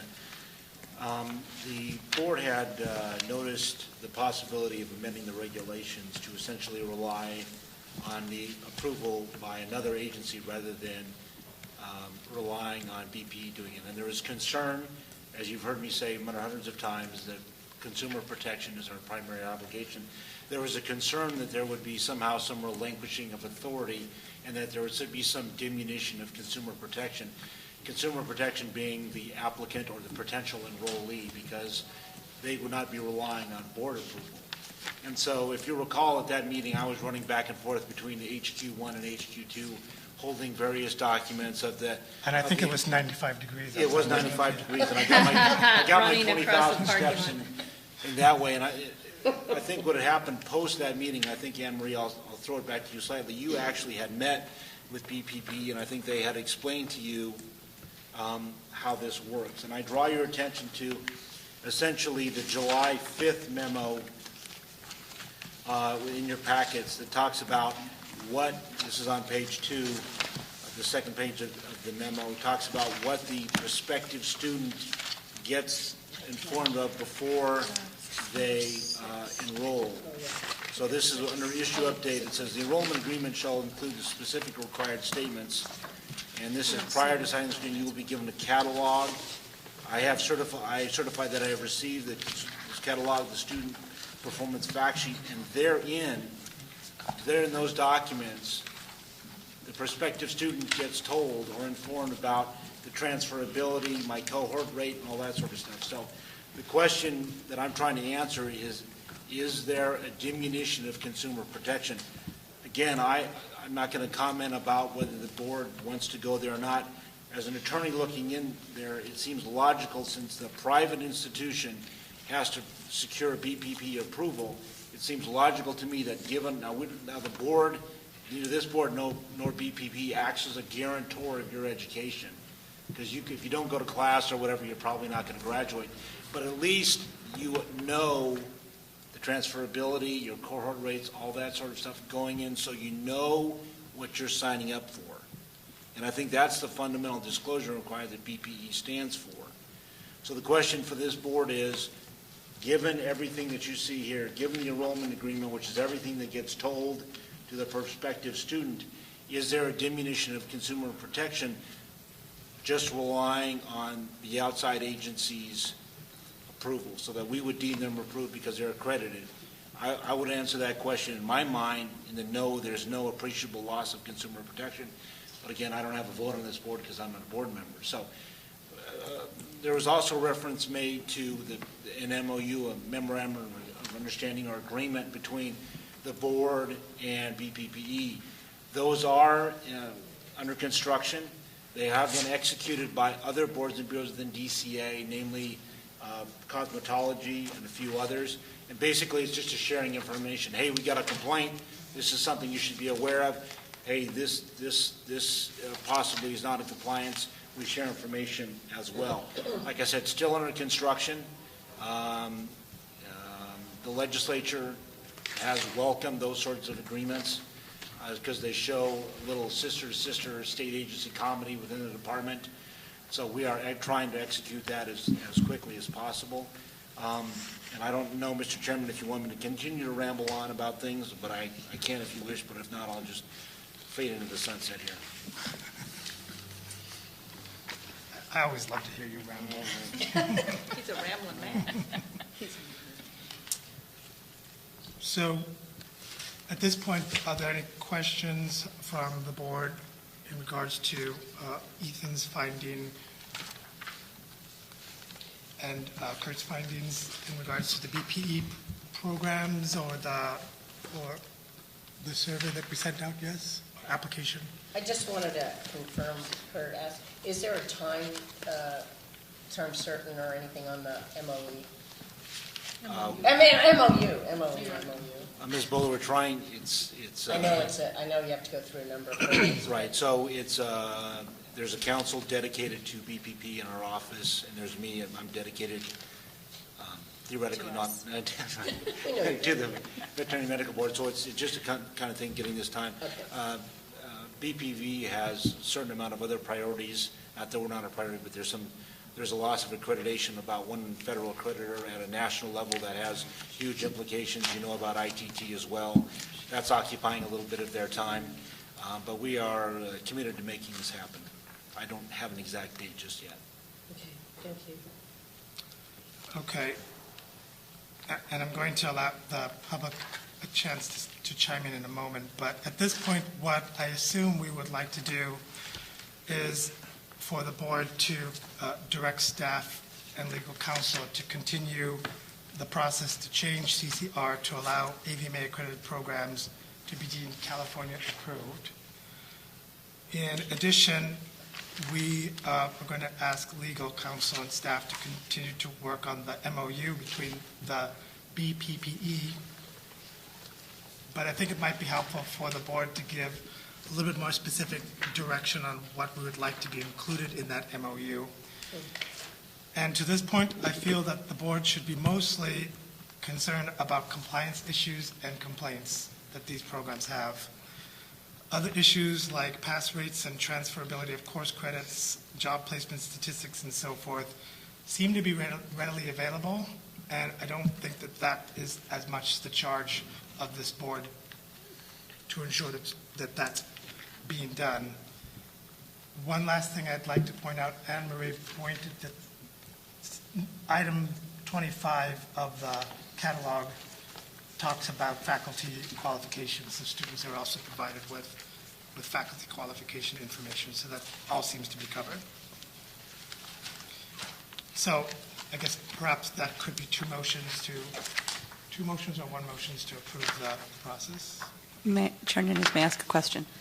And it may be too early to answer this. So are we imagining amending 2065.5 and 2065.6, or simply sort of eliminating them since they would be part of the separate process of approval that we currently have? I thought it was 2064.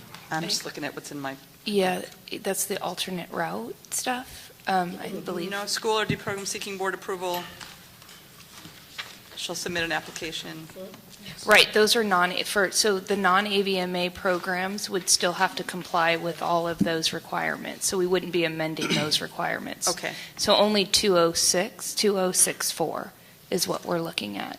Okay, so that's the only section that would be amended. Right, as we at go this forward. point. Thank you. And the board voted to amend that at its last board meeting. Do you remember that? So this is really just an exercise in kind of demonstrating what the Bureau of Private Post-Secondary Education covers, and also what we found in our application review process. So we really just wanted to provide you with greater detail because there was some concern, and I think to phrase it hopefully very succinctly, it wasn't so much about the application process, but the ongoing monitoring of these schools. I think that's where most of the concern that I heard from the board was expressed in, okay, great, they can check all the boxes in the beginning, but how do we monitor them? And so part of an MOU, and I think this will give you some comfort, at least feel reasonably secure with what MOUs typically cover. Because they do cover unannounced site inspections, we would be providing the subject matter experts for the BPPE when they go out to these schools to confirm ongoing compliance. And that's part of their process. So it's not just, hey, you've checked the boxes, you've got BPPE approval. There's unannounced site inspections that I believe they try to do I can't remember now, I think it's every 3 to 5 years, but it's in the packet. And they also do complaint investigations, and those oftentimes require site inspection. Mr. President, members, I feel like that a funny thing happened the way to the regulation process. So agency, which is the Business Consumer Services and Housing Agency, has slightly revamped the regulation process, and now documents are being sent to agency for their review. We have not formally noticed these yet, and so had we, the new process would not apply. But since we haven't, we have a kind of a new process, and so if the board so chooses, we're going to have to entertain a motion that is about a paragraph long that I won't read yet, because I don't know if we're there, but if the board wants to proceed with the rulemaking, we've been instructed that we have a new nomenclature to read to commence the rulemaking process. So if we get there, I'll be required to read a paragraph. So, Who came up with that? no comment. Okay. Just to clarify, did we not vote at the last meeting to move that forward? We did. Like I said, we did. I just want to contend, what I'm trying to suggest is that was good, but we have a new process to follow. And so it would be my request, if the board wants to continue on and formally commence the rulemaking process, that the parameters have changed just a little bit. And that is, we first have to submit our documents to agency, and then the process truly commences. So since we didn't get it noticed prior to agency changing the rules, I would suggest that the board may want to Make another motion. Make another motion, thank you, Mr. Chair, to do that if it's so inclined. Is the only thing that we're really waiting for is the MOU? Which would be separate from the MOU would not be part of the rulemaking process. I think out of an abundance of caution, last time, although the board voted to do this, I think there was a great amount of concern, despite my running back and forth and showing a lot of documents, about what actually BPP approval meant. What was the prospective student being going to be formed, and then what was the monitoring mechanism for those already enrolled? I think there was a great, I don't want to say reluctance, there was a little bit of apprehension about what that would mean, and if we were just to relinquish relinquish the approval on this outside agency. And so I think this issue was brought back, like I said, out of abundance of caution to assuage any concerns that the board members may have about a loss of consumer protection. The consumer, in this case, being the prospective student, as well as the populace of California, wanted to make sure that we weren't sort of shirking our duties, being derelict in our duties, and saying just because it's good enough for them, it's good enough for us. So that's why this issue was brought back. But in regards to the BPE, there was also a concern. We were confident that AVMA would inform us with compliance issues, but we weren't as confident that BPPE would inform us about compliance issues. In fact, mostly it was a lot of what the MOU was going to cover. I move that we proceed with the rulemaking process on what we voted on last month. I second that. Okay. If I can be so bold, I will actually read my paragraph now. So this would be to approve the revisions to Section 2064. I can't wait. The butler did it, by the way.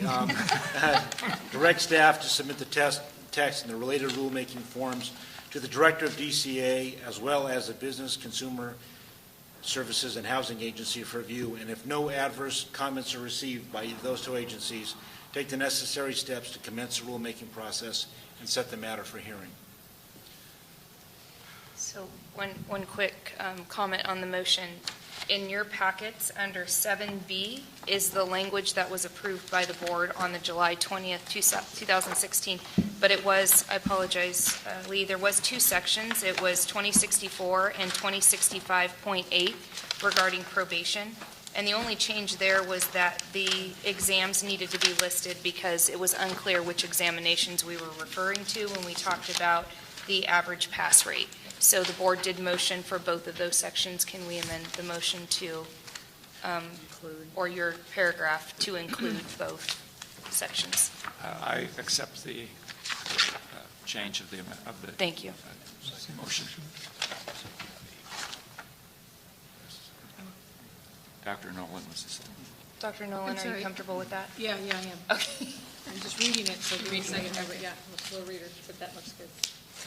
Okay, it's been motioned and seconded. I just have a quick, I'm not going to let that paragraph pass by so easily. Okay?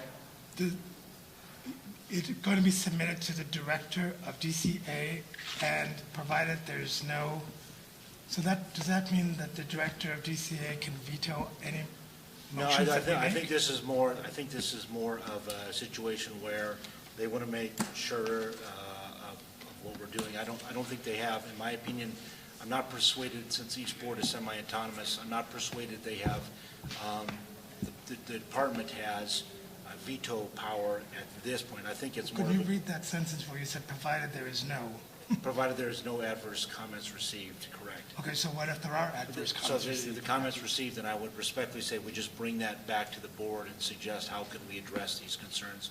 I don't think it's a veto thing. I think it's more of a check to make sure that what the board is doing meets the two necessity and clarity objectives. So this is obviously kind of a hot button issue, but it's more of, like I said, a change in the operating procedure than it is an absolute block. As you know, Section 313.1 of the regulations allow for the director to essentially veto certain regulations which the board can override. So this is more of a front-end check than it is an absolute veto power. And we don't have a choice anyways, right?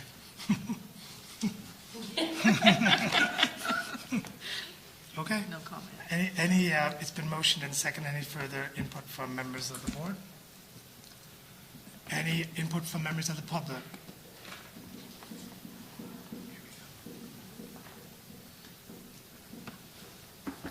I have a question about the amendments to Section 2065.8, where you've changed the wording to include the California RBT examination and the VTNE. So I'm assuming from this wording, this means that the school has to fall below 10% on both exams for 2 years before they would be put on probation. Is that correct? Oh, because of the and. That's a good point. We could That's do a great or. point. That's a good point. It's with the and, it would be both exams. They'd have to fall below 10%. So I would think you mean or, because I don't know. Do we mean or? because, I think it should be and slash or, and or. because, I mean, it's conceivable. Either condition. would They could be 50% below on one exam and 100% above on the other exam, and Yeah, I mean, Would be just or then. just or, yeah. See, I was wondering about that section too. Are they ors all the way?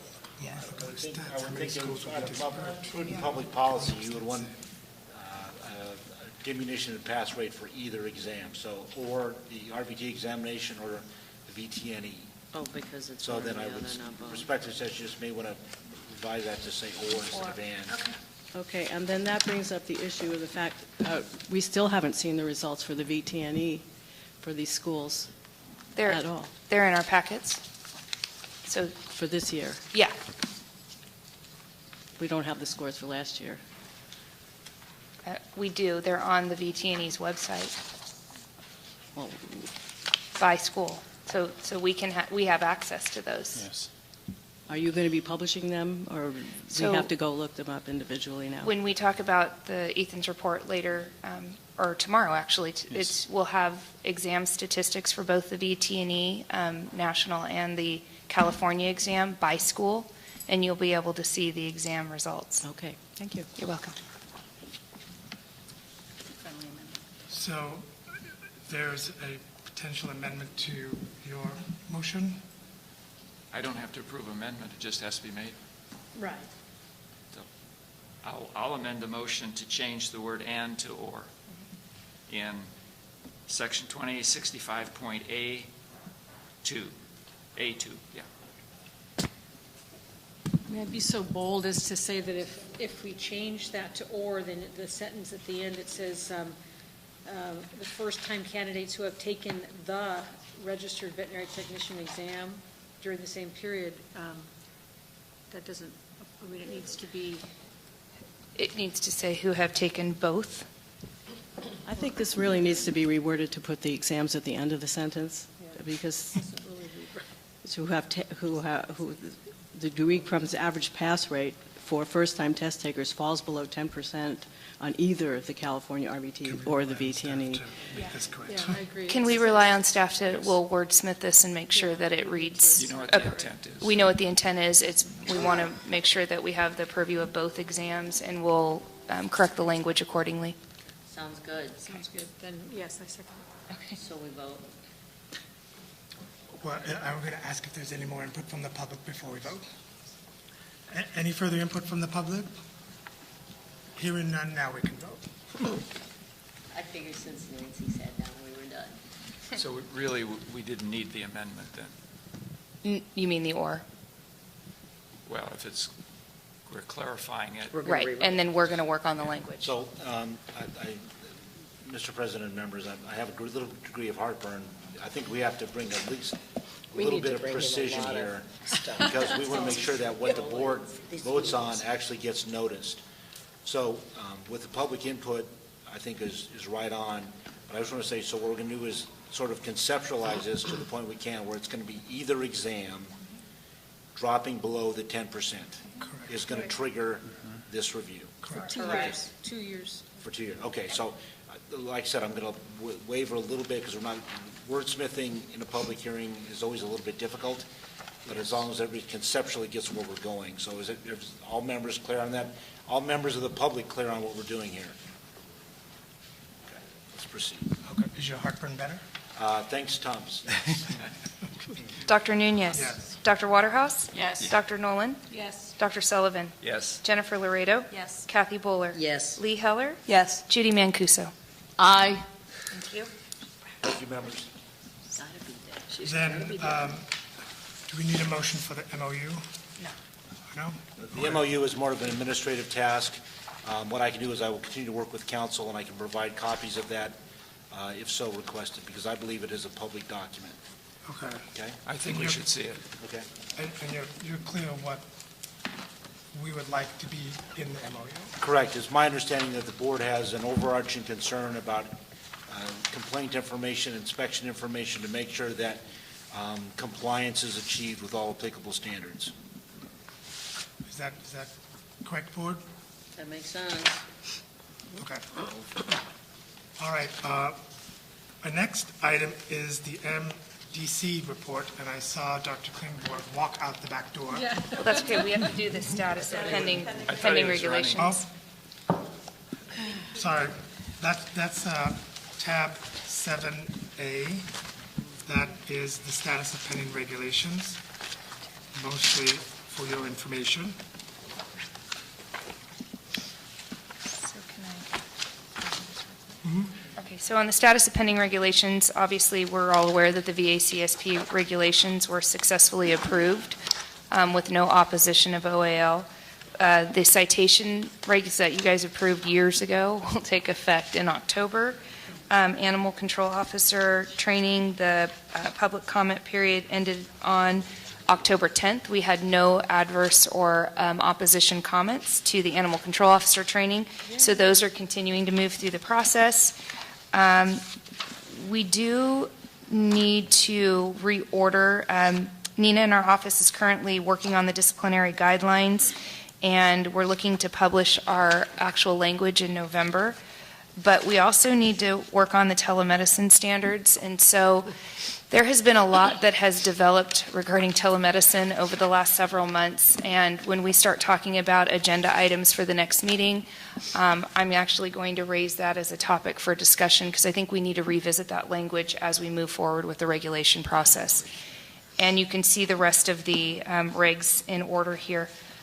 The only other comment I'm going to make is that Ethan and I have been actively searching for a retired annuitant to help with regulations because we're about 2 years behind right now on getting packages through the system. And this is in such an important part of what we do.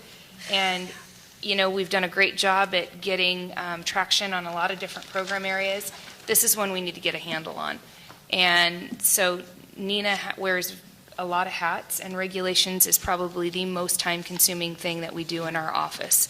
So we're looking at trying to get some what we would call temporary help that'll come in maybe 20, 25 hours a week and do nothing but regulations so that we can get traction on some of these packages. Does DCA provide any kind of utility players to do that kind of stuff for the boards, or have a pool of retired annuitants? It seems like every board would probably need something like this. Every board has a form of a regulation specialist, and DCA has a regulatory review unit that actually reviews, but they're not doing the work for the board. Right. They're reviewing it for the sake of getting it filed for OAL.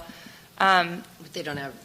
I don't think they have extra staff. I mean, they did provide us some assistance during Breeze with some on-site support staff, but as far as other program areas, typically no. It's up to us to get temporary help to fill in those gaps. And it really is a viable option for us because with retired annuitants, they've had the expertise in their field of work throughout their career. We can bring them in, and it's a as-needed basis. So you don't have to essentially extend a 9-month employment contract. You bring them in, the work gets done, and they go away. And so it's ideal for the purposes that we need them for.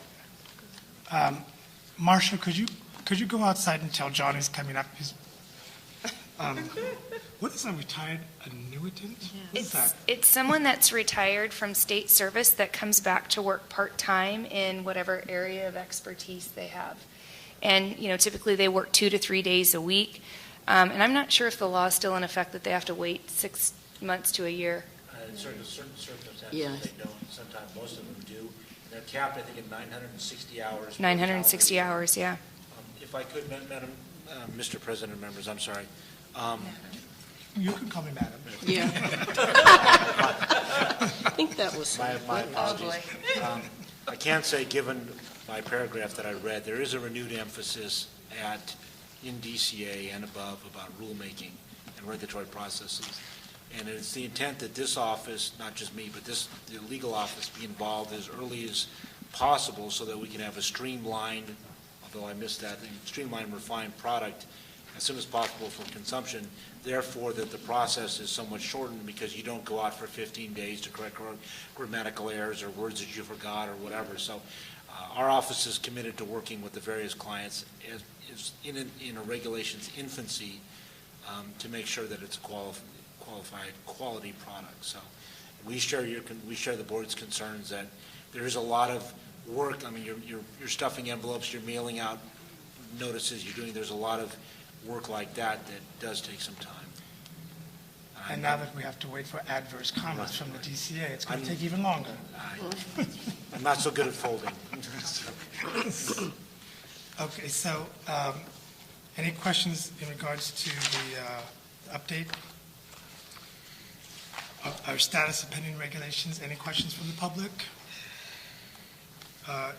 Hearing none, we already covered agenda item 7B in the previous discussion. That brings us to agenda item number 8, the MDC report. The always entertaining MDC report from Dr. Klingberg. Good morning. We had a very lively meeting yesterday. We had a number of agenda items that we actually didn't get to for the first time in my 20 years of organized vet med, and it just speaks to the depth of the conversations that we had yesterday. Also, I prepared a report for you today, so you have something in front of you, because there's a lot of language and there's a lot of moving parts to the things that we were talking about yesterday. And I'm going to do my best to summarize action-packed 6 hours as succinctly as possible. We had developed through our animal shelter subcommittee a list of 28 questions that went out to shelters, a survey. And then yesterday received a PowerPoint that summarized the data that had been gathered. Because as we look at the various issues of shelters, animals, and the practice of veterinary medicine within them, we realized we didn't know what questions we still needed to ask. And we had a tremendous show of members of the shelter community yesterday as well, who were really, really valuable. And I have asked our committee members, Dr. Druces and David Johnson, RVT, to continue to interact and interface with the shelter community as they try and develop this language. And so there will continue to be a two-way dialogue between themselves and the individuals of the community, because, again, as we delve into this just a little bit today to give you a flavor of what we were talking about yesterday, you realize there's a lot there. So just 4 of the slides that we saw yesterday out of many to give you an idea. Examination and vaccination on impound and who does it. And you can see it, a breakdown there in the upper left-hand slide. Not really. They're black and white. Yeah, Could you, Because they're black and white, it's not hard color. to... So we Yes. could write them in. Could you just tell us which of the percentages? Oh, you colors? can't read the percentages? Well, we can see the percentages. It's the shading is a little The bit. color corresponding Oh. with the On the black and category white. is what Why you don't I, want. well, you know what, it's on the website. Okay. Okay, it's on the VMB website, it's all there. And so I don't want you to get actually mired in this. What I was hoping was just to give you a sense of some of the various things that we were looking at. Well, just give us a hint. Veterinary assistant is which percentage? I don't have it, I have a black and Oh, white you copy got as it well. too. Okay. I believe it's from the top to the right. So you think it's Clockwise. 5%? Oh, from 3%. 3%. I can Got it. assure you there will not be a quiz on this at the end of my presentation. That would make sense, Dick. Moving to the second one on the right, again, on the average day, what's the level of supervision? How often per month is the veterinarian present and supervising? And if animals are euthanized at your shelter, who performs these procedures? And so on and so on. I mean, we had dozens of slides yesterday, so there was a great deal of data that we accumulated. Ms. Erica Hughes from the State Humane Association of California, also in conjunction with our subcommittee, did query her group, and so that data was collated and incorporated within the survey that we sent out. Oh, thanks. So the take-home message just looking is at that what actually is occurring in shelters in regards to the practice of veterinary medicine, is it being done with an appropriate level of supervision? Is it being done by veterinarians, by RVTs, or by veterinary assistants, or others? Just a warm body. So the take-home lesson is we still have a whole lot of learning to do. I'm not going to speak to it because while there is very important information here, there are also many different kinds of shelters. And so we need to continue to dig deep on this so that we can understand the full scope of it. You are going to get no analysis from me today on the data. Okay? Chair Nunez, if I can add in support of what Dr. Klingborg said, what I heard fairly clearly in the audience as a non-participating member, because we had a quorum present, was that there's a lot of concern that shelters not be perceived as being identical to private practice, and that this is an opportunity for the subcommittee and then the full MDC to look at what that might mean for us if we eventually were to amend the Practice Act or to amend our regulations to recognize that reality, and that this is fairly early on in that discussion. Right. Would that be correct? Right. Thank you. And again, I think that as I move into the next piece here, you're going to understand some of where we're going to need to go with this and why I'm going to be non-committal right now. So a number of the shelter community got up and did give presentations and input on the issues that they face. And I have kind of bullet pointed 9 of them here for you, as you see. The ability for better, this may be a wish list, concerns, issues, bottlenecks, etc. The ability for veterinary assistants to perform routine health tasks such as physical exam, vaccines, deworming, and basic laboratory tests such as feline leukemia, FIV, on intake. Rabies vaccines, currently required to have a DVM involved. There are issues there, and we heard examples where animal finds its way to the shelter, owner comes in on a Saturday to take the animal home.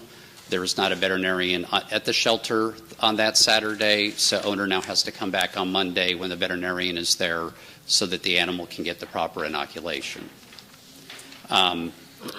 And there are 3 states that do allow laypersons to rabies vaccinate, but there are also public health concerns here, and so suddenly now we're stepping into the Department of Public Health as well.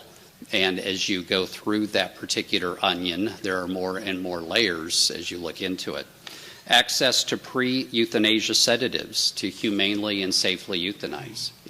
Humanely for the animal and safely for both the animal and the individuals performing the euthanasia.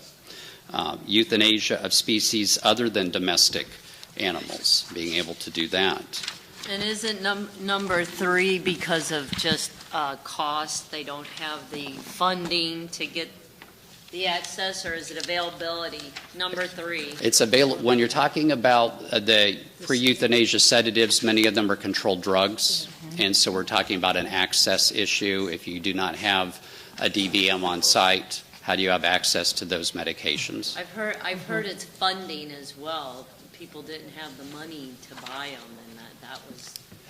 That really didn't come up in our conversations yesterday. I don't think that they were economic. I think that there are just there's some legal framework here with things like controlled drugs. And again, one of the things we're going to need to examine is should there be an exception in the sheltering community for that. But that kind of brings us to number 5, which is the veterinary assistant controlled substances permit.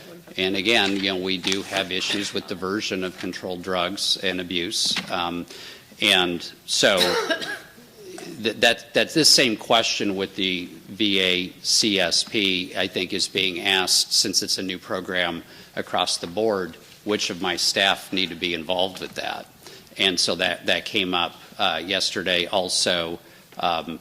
Would there be potential for a reduced fee for individuals that are involved in the shelter setting? That came up. Further clarity on the direct order, written order, telephonic, et cetera, that we see in 4840B, in which a registered veterinary technician may perform animal health care tasks underneath those types of orders. And again, the term protocol is used in many settings, but there is not the word protocol in statute or regs, so trying to clarify and define that.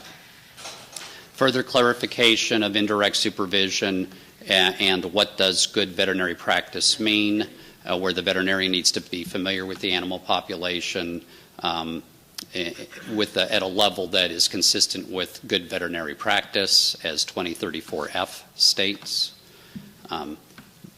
One of the things we heard loud and clear was that perhaps the board needs to separate animal shelters from other aspects of practice and treat that population differently. And item number 9, proposed language that we have and language that's in statute 2036 is RVT only, and perhaps some of the scope of practice for some of these things should be opened up to veterinary assistants as well. And what's 2036, John? The 2036, I'm going to have to look at my handy-dandy book here. Thank you. Yeah.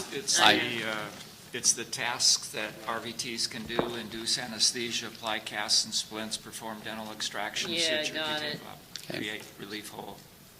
And so again, these were questions that came up from the sheltering community at times, because at times they not only don't have veterinarians, but they don't have registered veterinary technicians at their beck and call. So this would be opened up just in a shelter situation?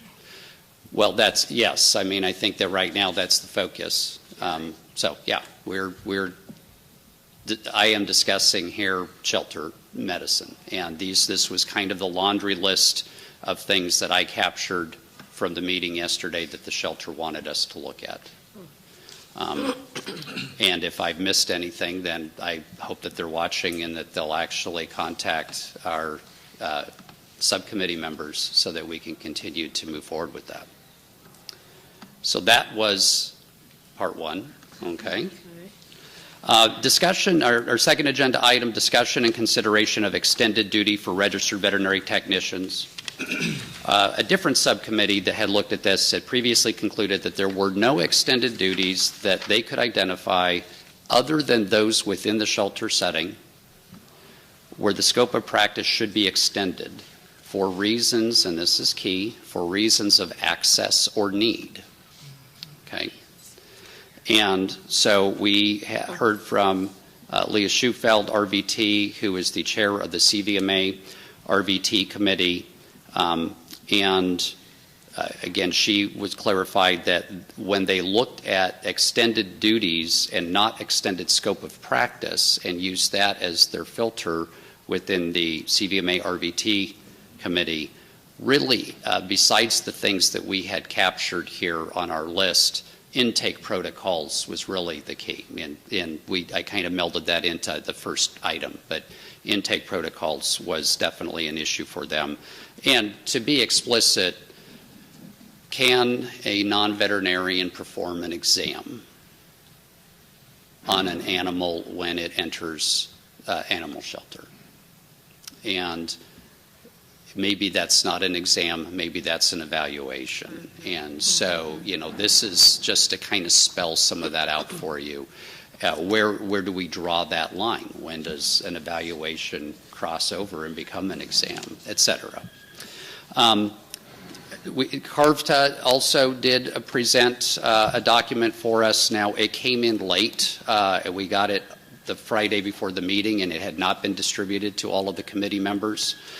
The emphasis here was really a little different in terms of extended duties. And again, extended duties are somewhat in the eye of the beholder as you define them, as they were defined by CARVTA and their committee that looked at it.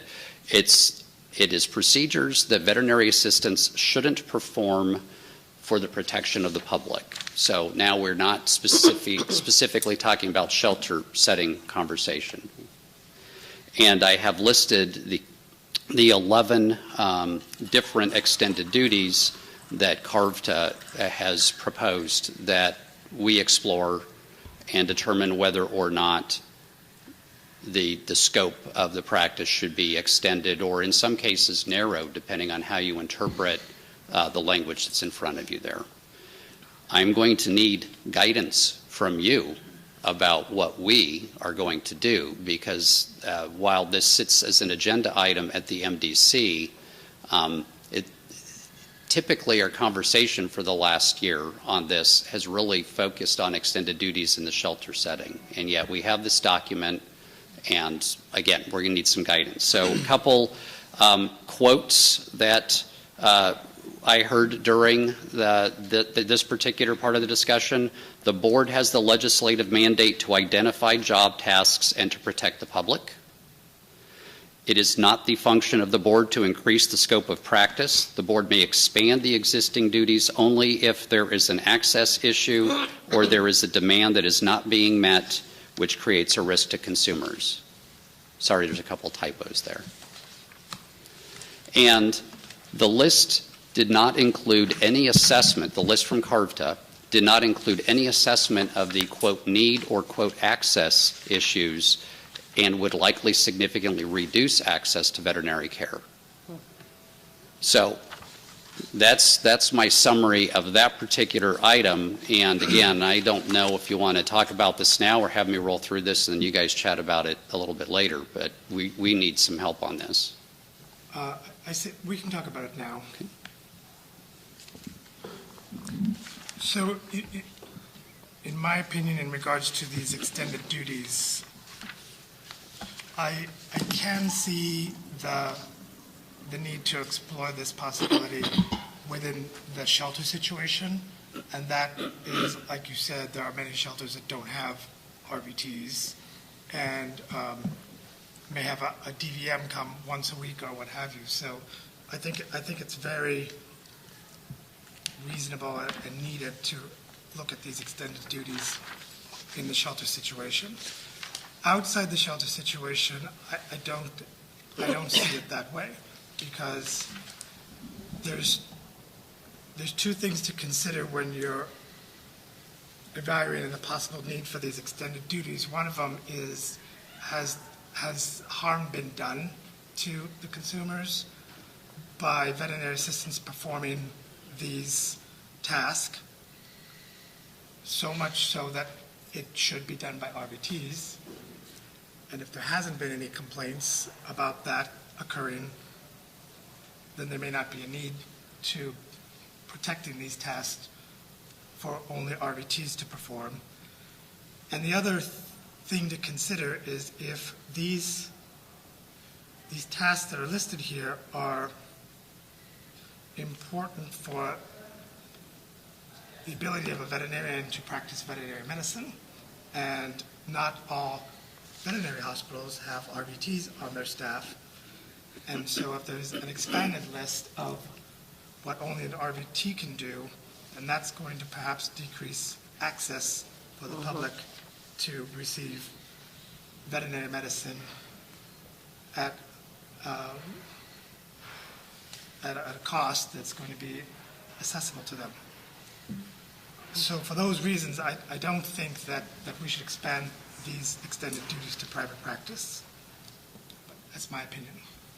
So I have a conceptual problem here from a legal standpoint, a functional standpoint, that a person in this setting who has the same training, education, and license in the case of an RVT can do this procedure or task in a shelter setting and not be able to do it in another setting with equal supervision.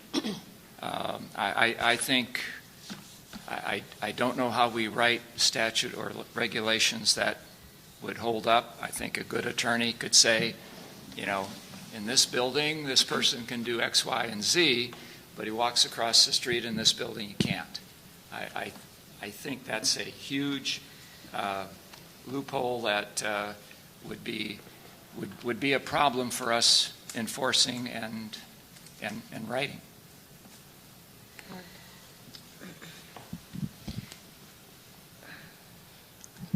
And someone that's been to shelters up and down the state and volunteered and has spent tens of thousands of dollars at veterinary offices, these are two very different worlds. And shelters are kind of like, you know, a MASH unit, right? They're always under duress. And when I take my animal to a veterinarian in a vet hospital, I expect the best care.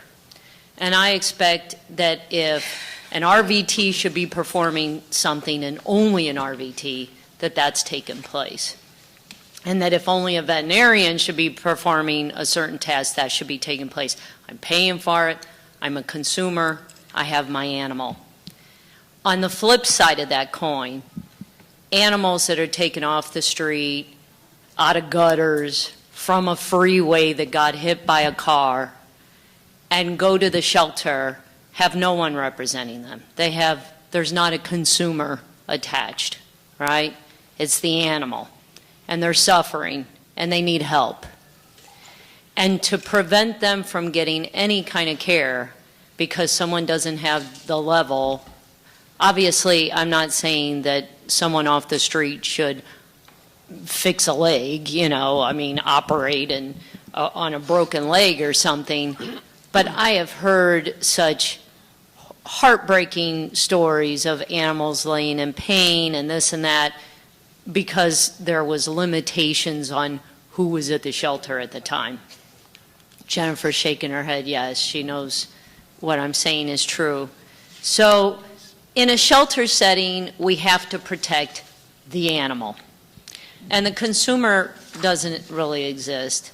So I think that if we need two sets of rules, and the shelters have been in existence for so long, we have Jennifer here, we have Dr. Druses and everyone with the expertise in shelters.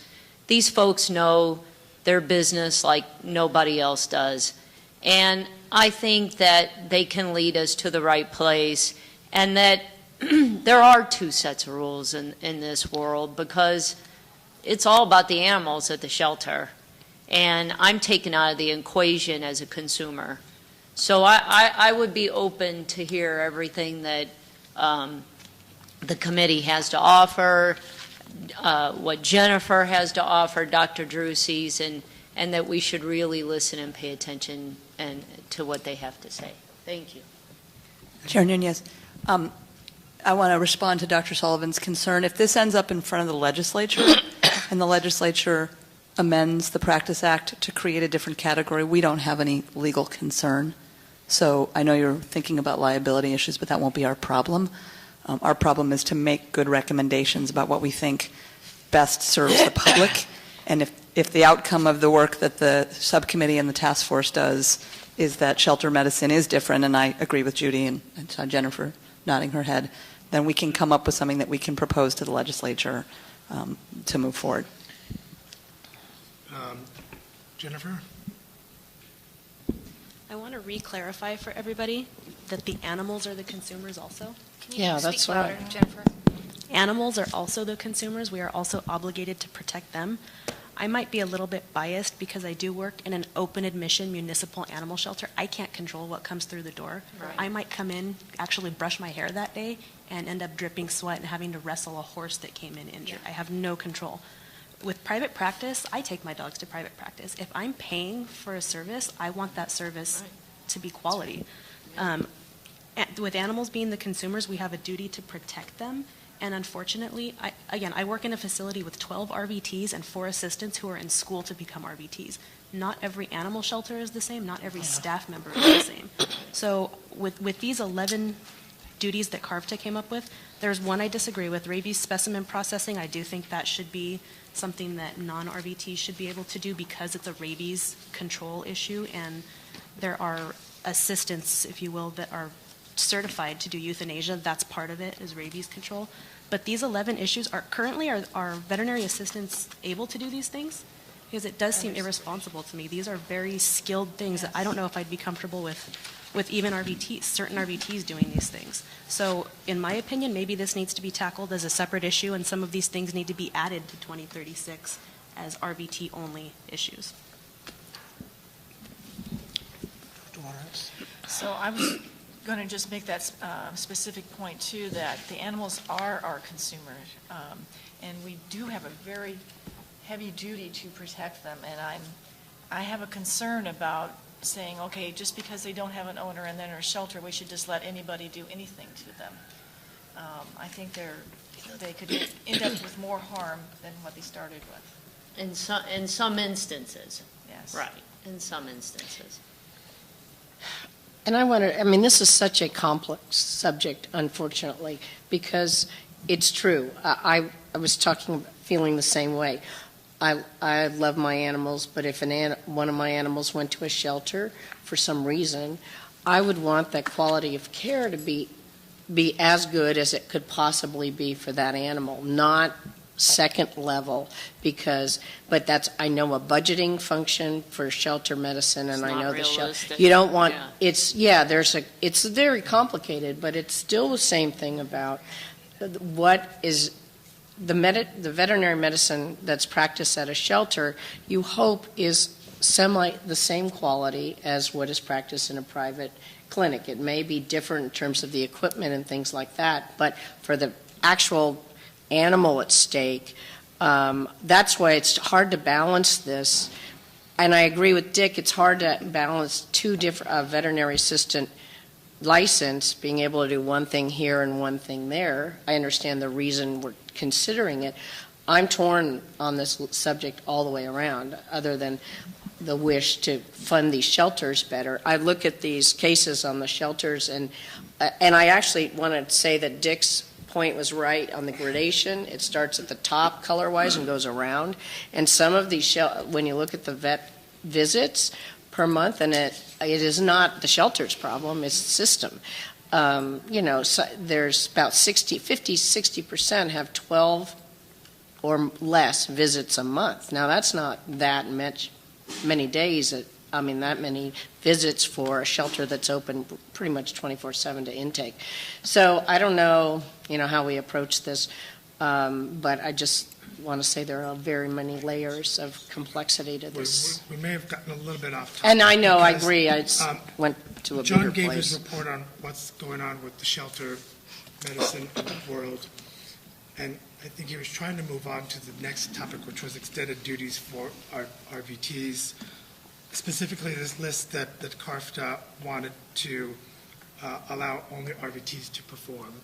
And In what setting, Mark? In all settings? Yes, and I had said that I don't, because of two issues, I don't think that harm is being done by veterinary assistants doing these tasks, and I think it would restrict access to veterinary medicines by making these only RVT protected staff, that we should not direct the MDC to pursue this list. I think Jennifer beat you. By millisecond. And I hate to disagree with your holiness. Speak loud, Jennifer. I think that in a shelter setting, I'm not at all saying that assistants shouldn't be able to perform several of these things because of the access issue and the protection of the animals and treatment. But in regular practice, I don't feel that assistants should be allowed to do these things. If there's a practice and a business and the doctor can't afford to pay an RVT, maybe some of these things shouldn't be offered. Maybe those should be referred to as specialty Yes, or an here, emergency here. clinic. Because if I'm paying money, I'm that person. I don't have kids. My dogs are my kids. I want to make sure the person treating my pet and doing these extended duties knows what they're doing. So you agree with all 11? Not with all 11, but several of them. Dr. Sullivan? Well, the MDC is our workhorse. I say give them the whole list and have them research it, decide under what circumstances these are routinely done in a practice setting or a shelter setting, and come back with some recommendations. I think that's where it should be, and that's where the discussion is. I don't think we have the resources or time to do it here. Right. And I was just going to say basically the same thing, but also I always go back to what is the training and education to a vet assistant, and I don't know it.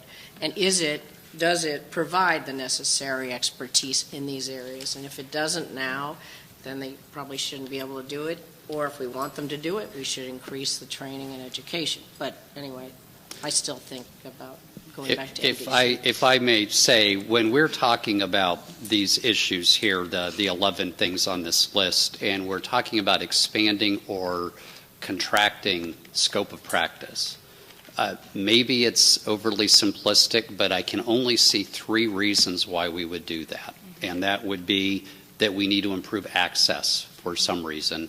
The second would be to serve a need that is not being met. And the third is for consumer protection.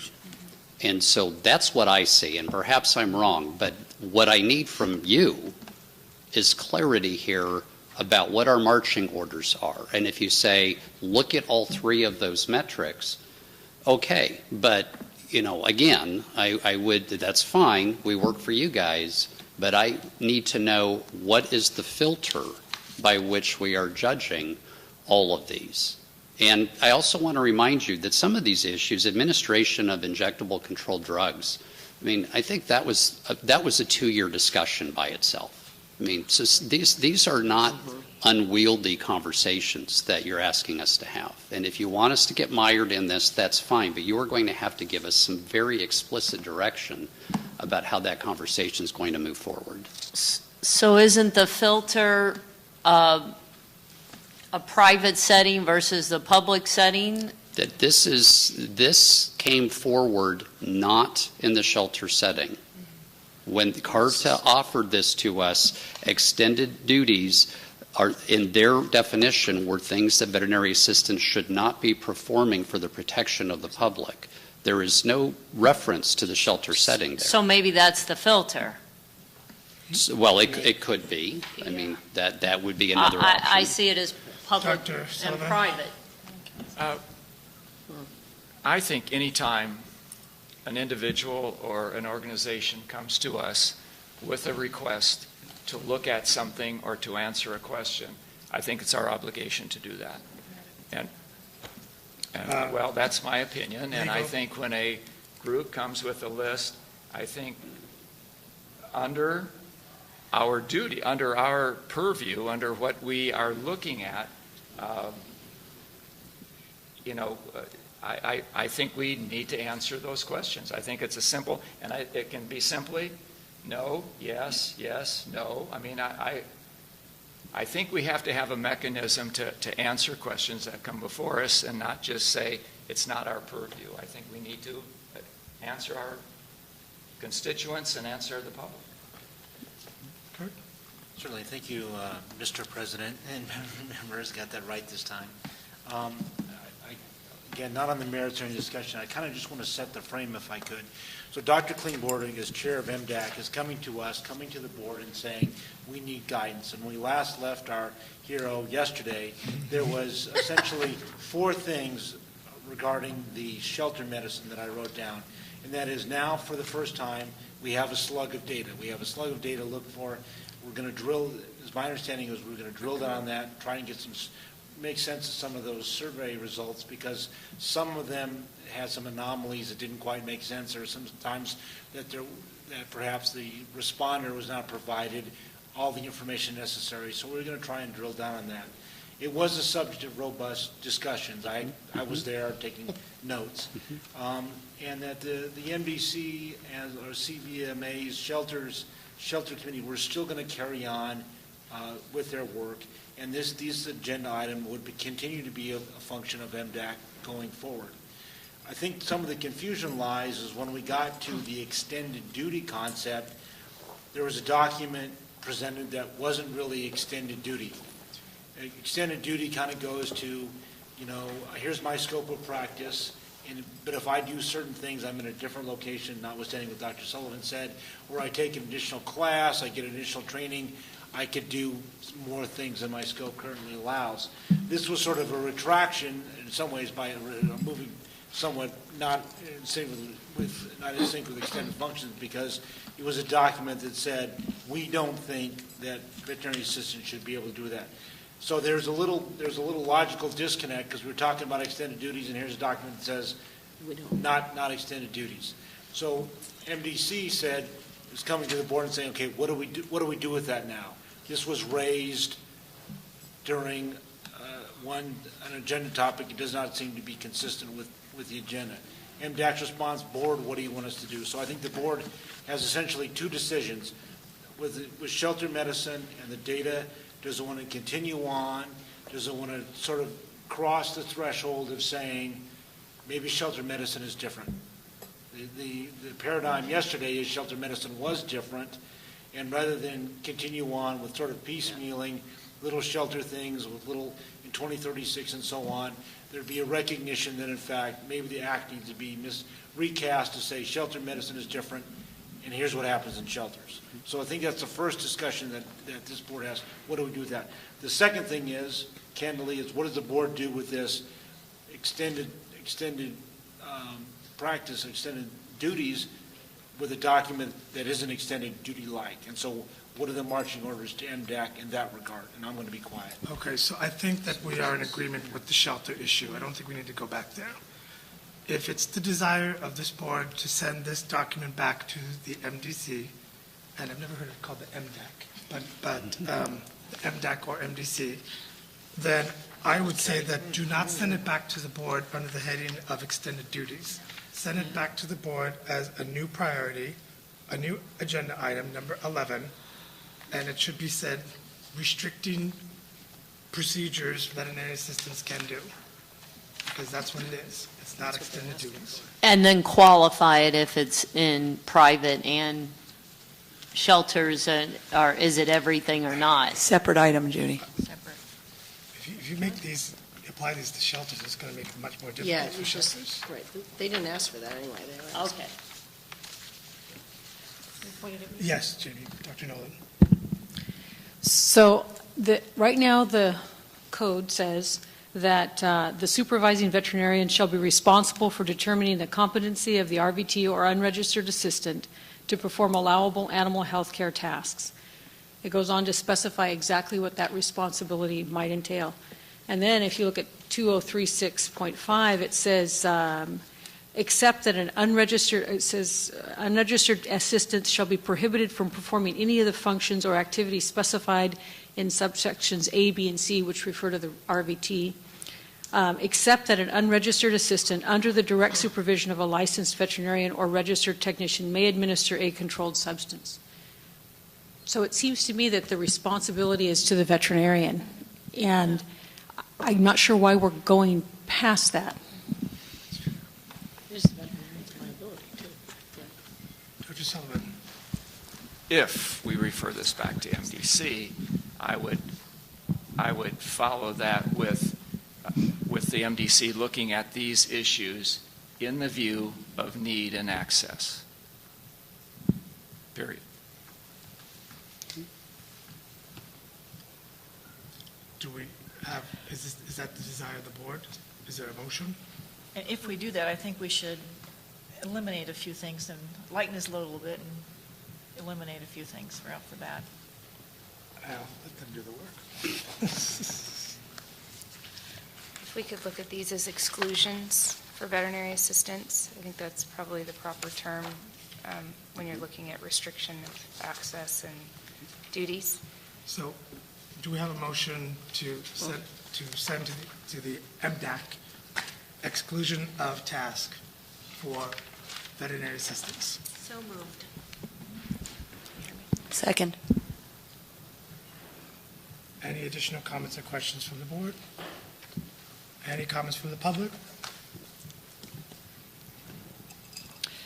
Dr. Nunez? Oh, sorry. I would just like to clarify a few things. Our committee was a bit confused about the definition of extended functions and whether they meant things that RVTs currently couldn't do and should be able to do, or it was things that veterinary assistants can currently do and shouldn't be able to do. I don't know. I've been around a long time doing these things. Most of you have not been around as long as I have. And back when RVTs were first created, the legislature also gave the Veterinary Medical Board the authority to determine the job tasks for RVTs and for veterinary assistants. I don't believe that legislation said, and I know it didn't say, because it's right here in 4836, it doesn't say you can determine it only once in a lifetime, and then those job tasks are what will be on the list forever. So most of the job tasks that are in 2036 were put there in the 70s. It's now 2016, which 40 years later, the practice of veterinary medicine has changed a great deal in that time. And in the 70s, veterinarians weren't doing most of the job tasks that are listed in that list that are now being asked to be restricted to only RVTs. Those things were not even contemplated to be done in a veterinary setting.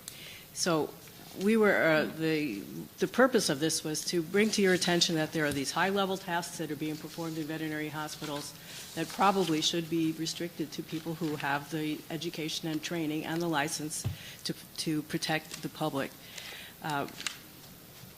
And in terms of access, I mean, if you look at it initially, you could say it reduces access. You could look at it in the long term and say it will increase access because it will actually increase the retention of RVTs who will have more job satisfaction performing job tasks that are more satisfying to perform. And turnover of RVTs is a big issue. There's a shortage. There's been a shortage of RVTs forever, and every time we try to ask for a new job task for RVTs, we're always told there aren't enough to restrict these things to RVTs. But part of retaining RVTs is utilizing RVTs so that they can be paid enough to consider this as a career. The other things on the list, I think it would be appropriate for the MDC to take a look and see what they think about them. I just wanted to make a mention about the controlled drugs issue, which was put on the list and taken off and then put back on again. You may not be aware, but I don't even remember when it was, but the Veterinary Medical Board at one point did restrict the administration of injectable controlled drugs to RVTs. There was a regulation that was approved and put into law. The CVMA then went to the legislature and got a law that overrode that regulation, which then said that RVTs and veterinary assistants can administer all drugs, including controlled drugs. We felt that was a mistake, that injectable controlled drugs are dangerous drugs, amongst the most dangerous drugs that are administered in a veterinary hospital. We got the VA CSP put in to prevent the diversion aspect of controlled drug use, but that does not deal with the competence of the person who's administering the controlled drugs. And the margin of safety in controlled drugs is very small compared to, let's say, penicillin or atropine or other commonly used drugs in a veterinary hospital.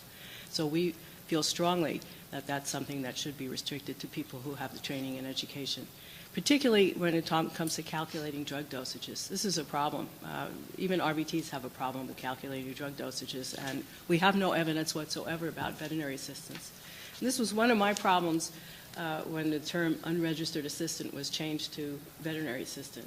The title veterinary assistant leads people to believe that this person has some sort of education. A veterinary assistant is anyone who works in a veterinary hospital who is not a veterinarian or an RVT. There's no requirement that they have any training whatsoever. Now, granted, the veterinarian has the obligation to make sure that whoever does any particular task is competent to perform that task. But the Veterinary Medical Board also has the obligation to protect the public. And we would not need any laws whatsoever, if we could guarantee that everyone always did the right thing.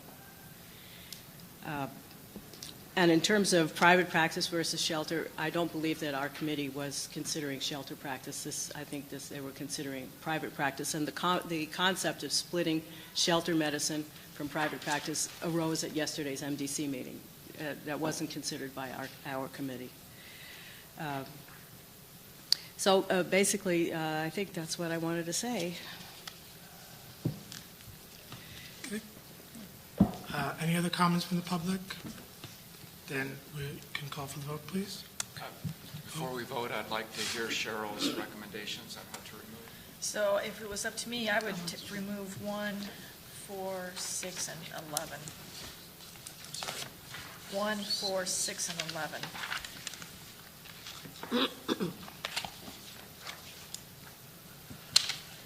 So on number 1, it's already restricted for induction of anesthesia to RVTs. So really, we're just talking about monitoring and recovery. Assessment, I mean, I'd like a veterinary assistant to be able to go get a temperature and pulse and heart rate. I think they can do that. If it's anything beyond that, then it's up to the veterinarian.